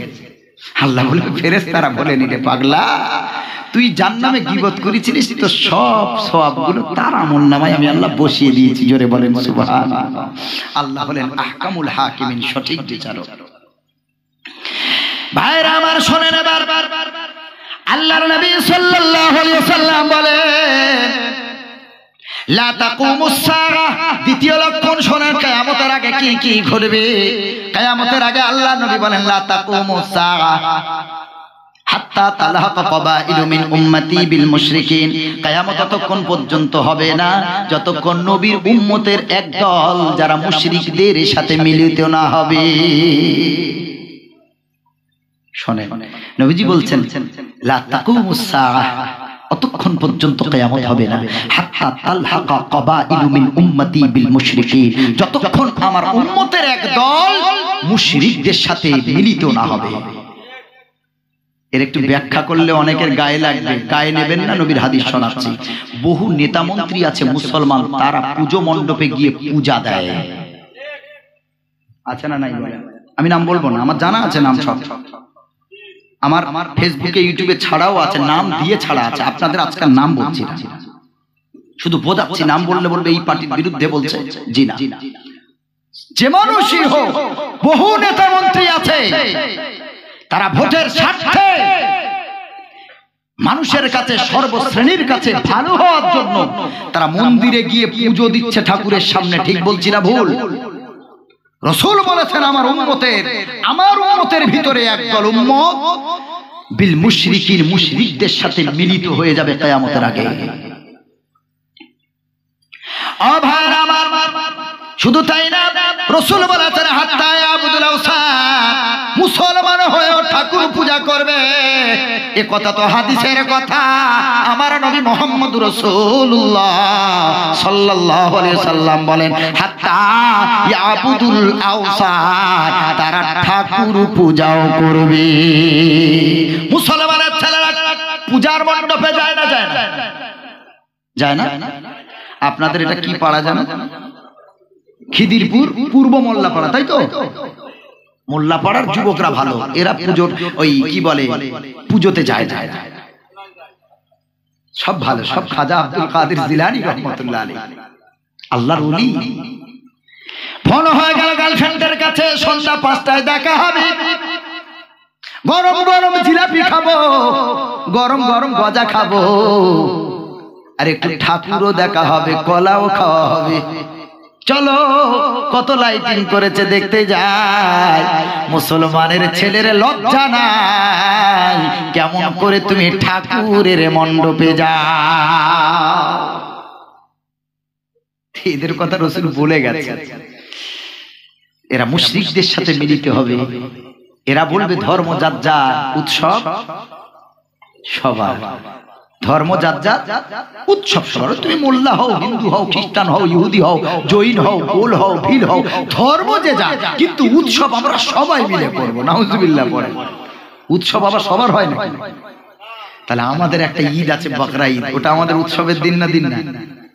হ্যাঁ, গরু টরু কাটি তো আমরা ইনশাআল্লাহ। তো ওই সময় কই আর আসে না তো সামনে। এই উৎসবটা আমরা সবাই মিলে পালন করি। শুধু পূজার সময় তখন আসো, আমরা সবাই মিলে করি। আমাদের ঈদের সময় যদি আসো, আমরাও যাবো ইনশাআল্লাহ। কিন্তু ও সময় না, সব দূরে থাক, এক সপ্তাহ পর্যন্ত মোল্লা পাড়ায় ঢুকবি না, রক্তের গন্ধ আর গন্ধ। মুসলমান ধর্ম যার উৎসবটাও তার, ধর্ম যার উৎসব তার। আমরা হিন্দু মুসলমান খ্রিস্টান সবাই আমরা মিলেমিশে থাকতে চাই ভারতবর্ষে, কিন্তু যে যার ধর্ম নিয়ে গোলাগুলি করা যাবে না। তোমার ধর্ম তোমার কাছে শ্রেষ্ঠ। আল্লাহ রাব্বুল আলামিন বলে লাকুম দীনুকুম ওয়ালিয়া দীন, তোমার ধর্ম তোমার কাছে সেরা, আমার ধর্ম আমার কাছে সেরা। কাফেররাও নবীজিকে বলতে এসেছিল, ওয়ে মুহাম্মদ আয়, ঝগড়া টগড়া করার দরকার নেই, আমাদের ঠাকুর পূজাও তুই কর, তোর আল্লাহ পূজাও আমরা করি। নাউজুবিল্লাহ। পড়ে নবীকে শেয়ারে ধর্ম পালন করতে চাইছে। শেয়ারে আবার ধর্ম পালন হয়, শেয়ারে ব্যবসা হতে পারে, শেয়ারে ধর্ম পালন হবে। মক্কার বেদিনেরা বলল, নন মুসলিমেরা বলল, কুরাইশের মানুষরা বলল, মুহাম্মদ রে আয় আমরা একসঙ্গে ধর্ম আমরা পালন করি। আল্লাহ রাব্বুল আলামিন একটা সূরা অবতীর্ণ করলেন, সূরার নামটা আল্লাহ দিলেন কাফিরুন। নবীজি বলেন, কুল ইয়া আইয়ুহাল কাফিরুন লা আ'বুদু মা তা'বুদুন। নবীজি বললেন, ও অস্বীকারী দল, মানে আল্লাহ আল্লাহ রাসূলকে যারা অস্বীকার করে। কাফের শুধু হিন্দুরা না, কাফের মোল্লারাও আছে না নাই? নবীজি বলেছেন, মান তারাকা সালাতাম মুতাআম্মিদান ফাকাদ কাফার, ইচ্ছা করে যে এক ওয়াক্ত নামাজ ছেড়ে দেবে সে কি হয়ে যায়? বলেন কাফের হয়ে যায়। তো রাসূলুল্লাহর হাদিস। তো মুসলমানরাও তো কাফের হবে। এখন কেউ যদি কাফের শব্দটাকে নিয়ে নিজের ধর্মের প্রতি লাগায়, ওটা না। কাফের মুসলিমও হতে পারে, নন মুসলিমও হতে পারে। কাফেরটা অস্বীকারী, বাংলাতে অস্বীকারী, আরবিতে কাফের। এখন এই কাফের শুনে মাথা গরম হয়ে যায় না। আল্লাহর নবী বললেন, ইয়া আইয়ুহাল কাফিরুন, ও অস্বীকারী দল, লা আ'বুদু মা তা'বুদুন, তোমরা যার পূজা করো আমি মুহাম্মদ তার পূজা করি না। ওয়ালা আনতুম আবিদুনা মা আ'বুদু, আমিও যার পূজা করি তোমাদেরও করার দরকার নাই। তারপরে আমার নবী বলেন,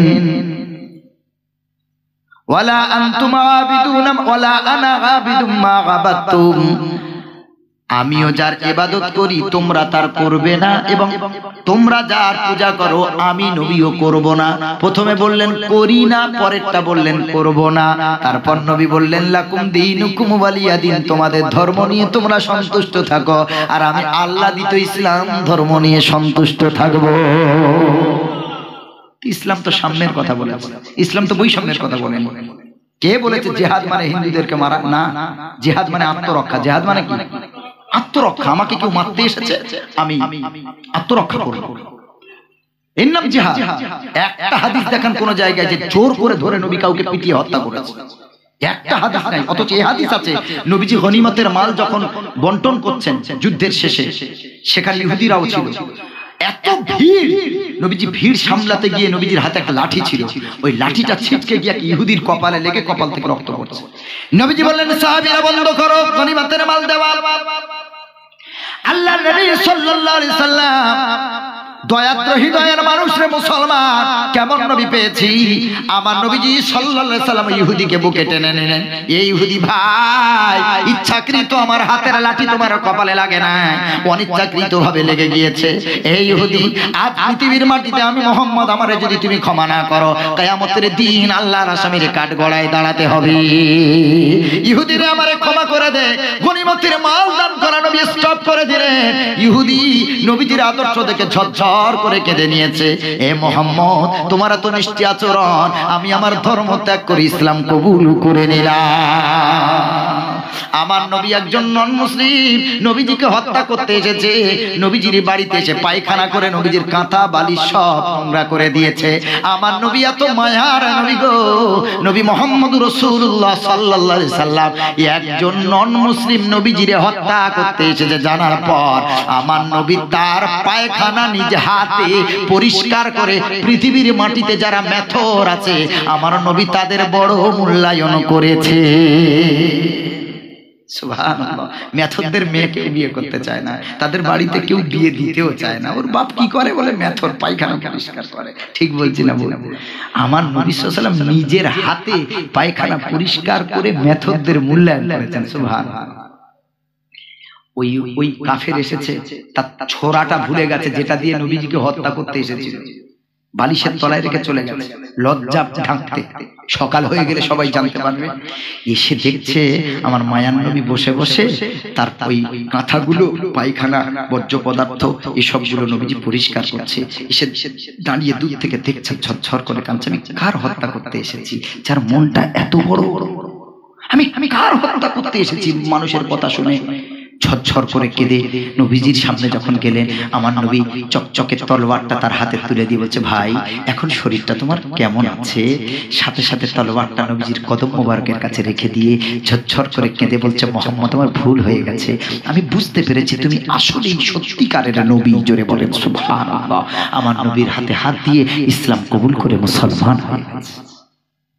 আদর্শ দেখেন, নবীর আদর্শ। সেই নবীর উম্মত হয়েছে আমরা। নবীজি সাল্লাল্লাহু আলাইহি ওয়াসাল্লাম বলেন, তোমরা তোমাদের আল্লাহ নিয়ে খুশি থাকো, নবী নিয়ে খুশি থাকো, মক্কা মদিনা নিয়ে খুশি থাকো, ইসলাম নিয়ে খুশি থাকো, কোরআন নিয়ে খুশি থাকো। তোমাদের ধর্ম বাদ দিয়ে অন্য ধর্মে তোমরা কাতরতা দেখিও না। আল্লাহ রাব্বুল আলামিন আমাদেরকে বলে, তোদের এক আল্লাহ করবে কি? কি গো বাবাজি? বলে তোদের এক আল্লাহ কি করবে? তোরা তো একজনকে মানিস, আমাদের অনেক জন, 33 কোটি আছে।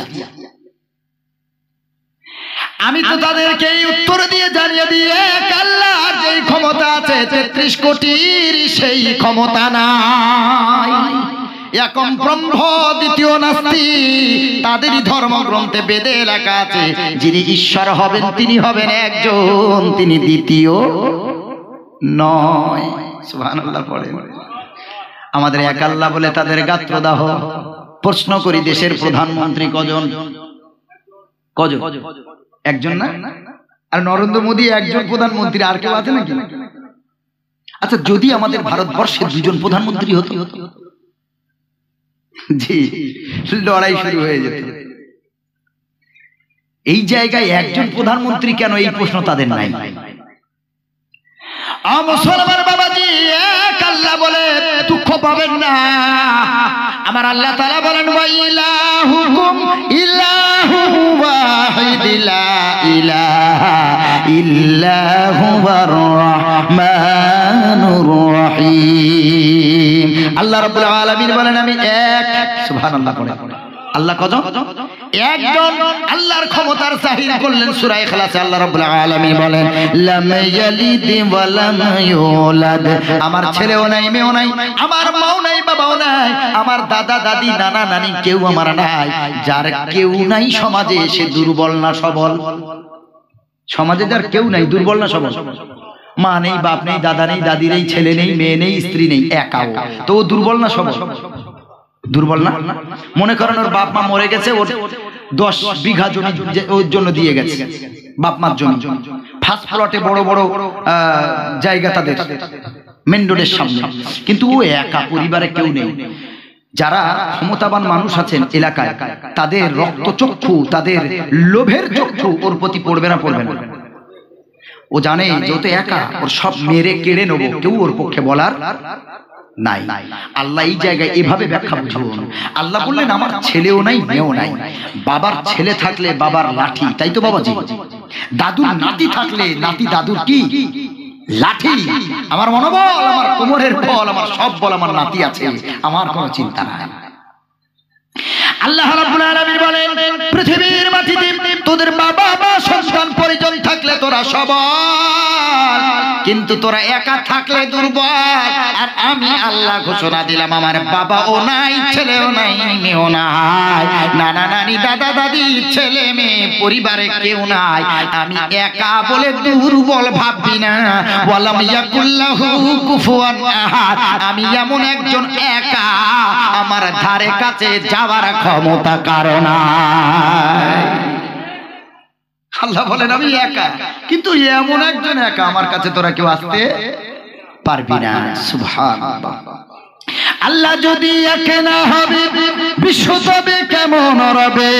দুজন যদি আল্লাহ, দুইয়ের মাঝে চলবে রণ কড়কড় কড়কড়াট করে ভাঙবে আকাশ ভীষণ জোরে জাতি সব যাবে মরে আল্লাহ যদি একজন না হতেন দুটো যদি আল্লাহ হতো এক আল্লাহ বলতো ইন্ডিয়ার বুকে শান্তি দেবো আর এক আল্লাহ বলতো ভারতে শান্তি দেবো না অশান্তি দেবো এক আল্লাহ বলতো পানি দেবো বৃষ্টি বর্ষণ করবো আর এক আল্লাহ বলতো দেবো না ওরা আমার কুফরি করে ওরা আমার নাশুকরি করে ওদের কিচ্ছু দেব না খেতেও দেব না ওদের ধানও দেব না ওদের আমি গমও দেব না সরিষাও দেব না ওদের কিছুই দেব না ওদের নিচের পানি ওপরের পানি সব পানি আমি আল্লাহ শুকিয়ে দেবো আর এক আল্লাহ বলতো তোর ভোট দেয় না তো কি হয়েছে আমার তো দেয় আমি ওদেরকে দেব দুইজনের ভিতরে লড়াই হতো না ঠিক এই জন্যই তো আল্লাহ হলেন এক প্রধানমন্ত্রী যদি না হয় দুইজন হতো এ বলতো সাইকেল দেবো বলতো না বাইক দেবো লাভ কার হতো মারপিট শুধু ওদের হতো লাভ আমাদের হতো কত দিনই দিয়ে এক আল্লাহ বলতো এপিএল দেবো আর একজন বলতো বিপিএল দেবো একজন বলতো 2 টাকা কিলো চাল দেবো আর একজন বলতো না 2 টাকা না 5 টাকা কিলো চাল দেবো একজন বলতো চিনি দেবো আর একজন বলতো না চিনি দেবো না গম দেবো লড়াই লড়াই এক প্রধানমন্ত্রী বলতো ওদের এলাকায় রাস্তা করে দেবো আর একজন বলতো না রাস্তা হবে না দুইজনের ভিতরে লড়াই এজন্য করে এক প্রধানমন্ত্রীতে দেশ চলতে পারে সচল রাজ্যের মুখ্যমন্ত্রীও কজন একজন মুখ্যমন্ত্রী দুইজন যদি হতো লড়াই হতো কারোর সাথে কারো মত মিলতো না যদি কোন মহিলাকে জিজ্ঞেস করা হয় বলো মা তোমার স্বামী কটা বলবে ভিতরে যদি আর দুই একটা থাকে এখন তো সব বাইরে স্বামী শুধু বাইরে ঘর থেকে বার হতে পারলে হয় কবে দরজাটা দেবে মোবাইল হ্যালো সোনা সবে মালটা বেরোলো ঘর থেকে কত পরিবারে সব আছে আল্লাহ ছাড়া কেউ জানে না এক স্বামীতে ভালো লাগে না এক স্ত্রীতে ভালো লাগে না এক স্বামীও ভালো লাগে না এক স্ত্রীও ভালো লাগে না বলে এক মোবাইল আর কতদিন চালাবো মাঝে মাঝে একটু চেঞ্জ করতে হয় আস্তাগফিরুল্লাহ সাবধান স্ত্রীর হক আদায় করুন স্বামীর হক আদায় করুন ভাইরা আমার এক নারীর ভিতরে যদি আর দু একজনের সাথে সম্পর্ক থাকে ভিতরে ভিতরে যদি বিয়ে করে তোর বিয়ে টিকবে না ইসলাম শরিয়াতে স্বামী থাকতে দ্বিতীয় বিয়ে হয় না নারী ও মুসলমান একজন নারী জানে এক স্বামীর পরিচয় যদি দিই তো ওই নারীর ইজ্জত থাকবে বর্তমান কোন ছেলেকে যদি জিজ্ঞেস করা হয় বল বাবু তোর বাপ কটা ও যদি জানে ভিতরে আরেক একজন আছে আমার মা যাকে বলে বাবা ওকে বাপ বলে ডাক ও জানবে আমার বাপ যদি বলি দুইজন সমাজের মানুষ আমারে খারাপ চোখে দেখবে ওর যদি দুই একজন কেউ থাকে তারপরেও বলবে আমার বাবা একজন কারণ এক স্বামীর পরিচয় স্ত্রীর সম্মান থাকে বর্তমান এক বাবার পরিচয় এক সন্তানের সম্মান থাকে বর্তমান গাড়ির স্টিয়ারিং বলেন স্টিয়ারিং এই যেটা ঘোরাই গো বাবা কটা থাকে গাড়িতে আচ্ছা মনে করেন এক গাড়িতে দুটো স্টিয়ারিং দুদিকে আর সেম টাইমে দুজনকে একসঙ্গে ড্রাইভার হিসেবে বসানো হয়েছে ডান দিকে একটা ড্রাইভার বাঁ দিকে একটা ড্রাইভার এখন গাড়ির যারা যাত্রী ওরা গাড়িতে ওঠার দোয়া পড়ে উঠবে না কালেমা পড়ে উঠবে বলে দুদিকে দুটো ড্রাইভার দুটো স্টিয়ারিং ও বলবে আমি ডান দিক দিয়ে কাটাবো এ বলবে আমি বাঁ দিক দিয়ে কাটাবো অ্যাক্সিডেন্ট হবে না হবেই কোনটা জি তখন যাত্রী যদি আমরা গাড়িতে উঠি তখন ওই গাড়িতে ওঠার দোয়ার আমরা পড়বো না তখন দোয়া ইউনুস আর কালেমা পড়তে শুরু করবো জানি উঠছি মানে মিনহা খলাকনাকুম হবে এক ড্রাইভারে যেমন গাড়ি এক স্টিয়ারিং এ যেমন গাড়ি সচল থাকতে পারে এক মুখ্যমন্ত্রীতে যেমন রাজ্য চলতে পারে এক প্রধানমন্ত্রীতে যেমন দেশ চলতে পারে এক স্বামীতে যেমন স্ত্রীর সম্মান থাকে এক বাপে যেমন সন্তানের সম্মান থাকে তেমন এক আল্লাহ আমাদের যথেষ্ট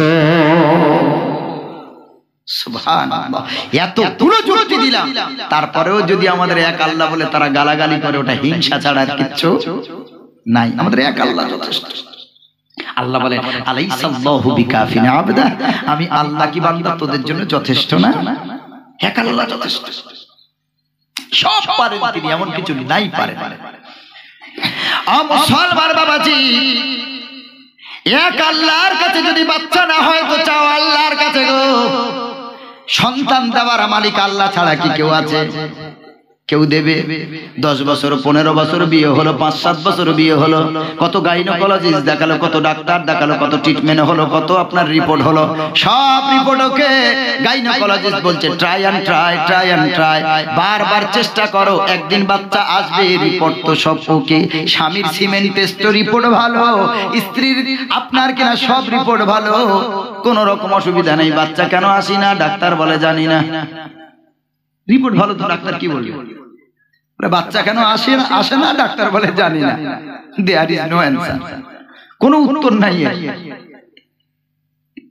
আল্লাহ রাব্বুল আলামিন বলেন বান্দারে, লিল্লাহি মুলকুস সামাওয়াতি ওয়াল আরদি ইয়াখলুকু মা ইয়াশা ইয়াহাবু লিমান ইয়াশাউ ইনাথা ওয়া ইয়াহাবু লিমান ইয়াশাউ যুকুর আও যাওজিজুহুম যুকুরানা ওয়া ইনাথা ওয়া ইয়াজআলু মান ইয়াশাউ আকিমা ইন্নাহু আলিমুন কাদির। আল্লাহ বলেন আসমান জমিনের মালিক আমি আল্লাহ। ইয়াহাবু লিমান ইয়াশাউ ইনাসা, আমি আল্লাহ যাকে চাই মেয়ে সন্তান দান করি, কন্যা সন্তান দান করি। প্রথম আল্লাহ কন্যা মেয়েদের নাম নিয়ে আল্লাহ নারী জাতিকে ইজ্জত দান করেছে। নারী জাতির ইজ্জত কোরআন দিয়েছে। 4 নম্বর পর একটা সূরা আছে, সূরাটার নাম হলো সূরাতুন নিসা। কি নাম? নিসা মানে মহিলাগণ, নিসা মানে এটা আরবি শব্দ। তো মেয়েদের নামে সূরা আছে কোরআনে। আজ পর্যন্ত শুনেছেন সূরাতুর রিজাল বলে কোন সূরা আছে যে ছেলেদের নামে সূরা? জি না, আল্লাহ মহিলাদের নামে সূরা দান করেছেন। সুবহানাল্লাহ। কত ইজ্জতের জিনিস তারা, তারপর বেপরদা হয়ে হাঁটে। ইজ্জতের জিনিস, সম্মানীয় জিনিস, দামি জিনিস ওকে তো লুকিয়ে রাখতে হবে, তাই তো বাবাজি? দামি জিনিস তো ছড়িয়ে রাখা যায় না। কলা, যারা কলার বাগান, কলা কাঁদি যখন বড় হয় একটা বস্তা ঢেকে দেয় না কেন? যাতে বাদুড়ের দাগ না পড়ে, যাতে পাখিরা দাগ না ফেলে, দামে বিক্রি হবে, ওটা বড় দামি। পেয়ারা চাষ যারা করে, পেয়ারা যখন একটু বড় হয় তখন পিপি পলি বেঁধে দেয়, দেয় না? দেয় না? পেয়ারাতে যাতে কোয়ালিটি ভালো থাকে, দাগ আঁচড় না পড়ে। সোনা দানা মানুষ আলমারিতে রাখে, তার ভিতর আর একটা লকার আছে, আছে না? শুধু আলমারি না, লকারের ভিতরে আবার তার ভিতরে ছোট ছোট বাক্স, কারণ ওটা সোনা, ওটা হীরা, ওটা মূল্যবান জিনিস। ওকে সামনে তাকে রাখবে না, বাইরে যেখানে সেখানে রাখা যাবে না, দামি জায়গায় রাখবে। আমার আল্লাহ রাসূল বলছেন এর থেকে বহু গুণে দামি নারীরা, জোরে বলেন সুবহানাল্লাহ। তা সেই নারীরা কিভাবে বেপরদা হয়ে হাঁটে? কিয়ামতের আলামত রাসূল বলেছেন কাসিয়াতুন আরিয়াতুন মাইলাতুন মুমিলাতুন। কিয়ামতের আগে নারীরা এমন পোশাক পরবে, পোশাক পরেও উলঙ্গিনী। পোশাক পরে আবার উলঙ্গ কি করে হয়? সেই পোশাক এমন চিকন হবে, পাতলা হবে, নারীদের ভিতরের স্বাদ, নারীদের ভিতরের বডি স্ট্রাকচার, তাদের শরীরের ভাঁজ বাইরে থেকে পুরুষরা দেখতে পাবে। এইটাকে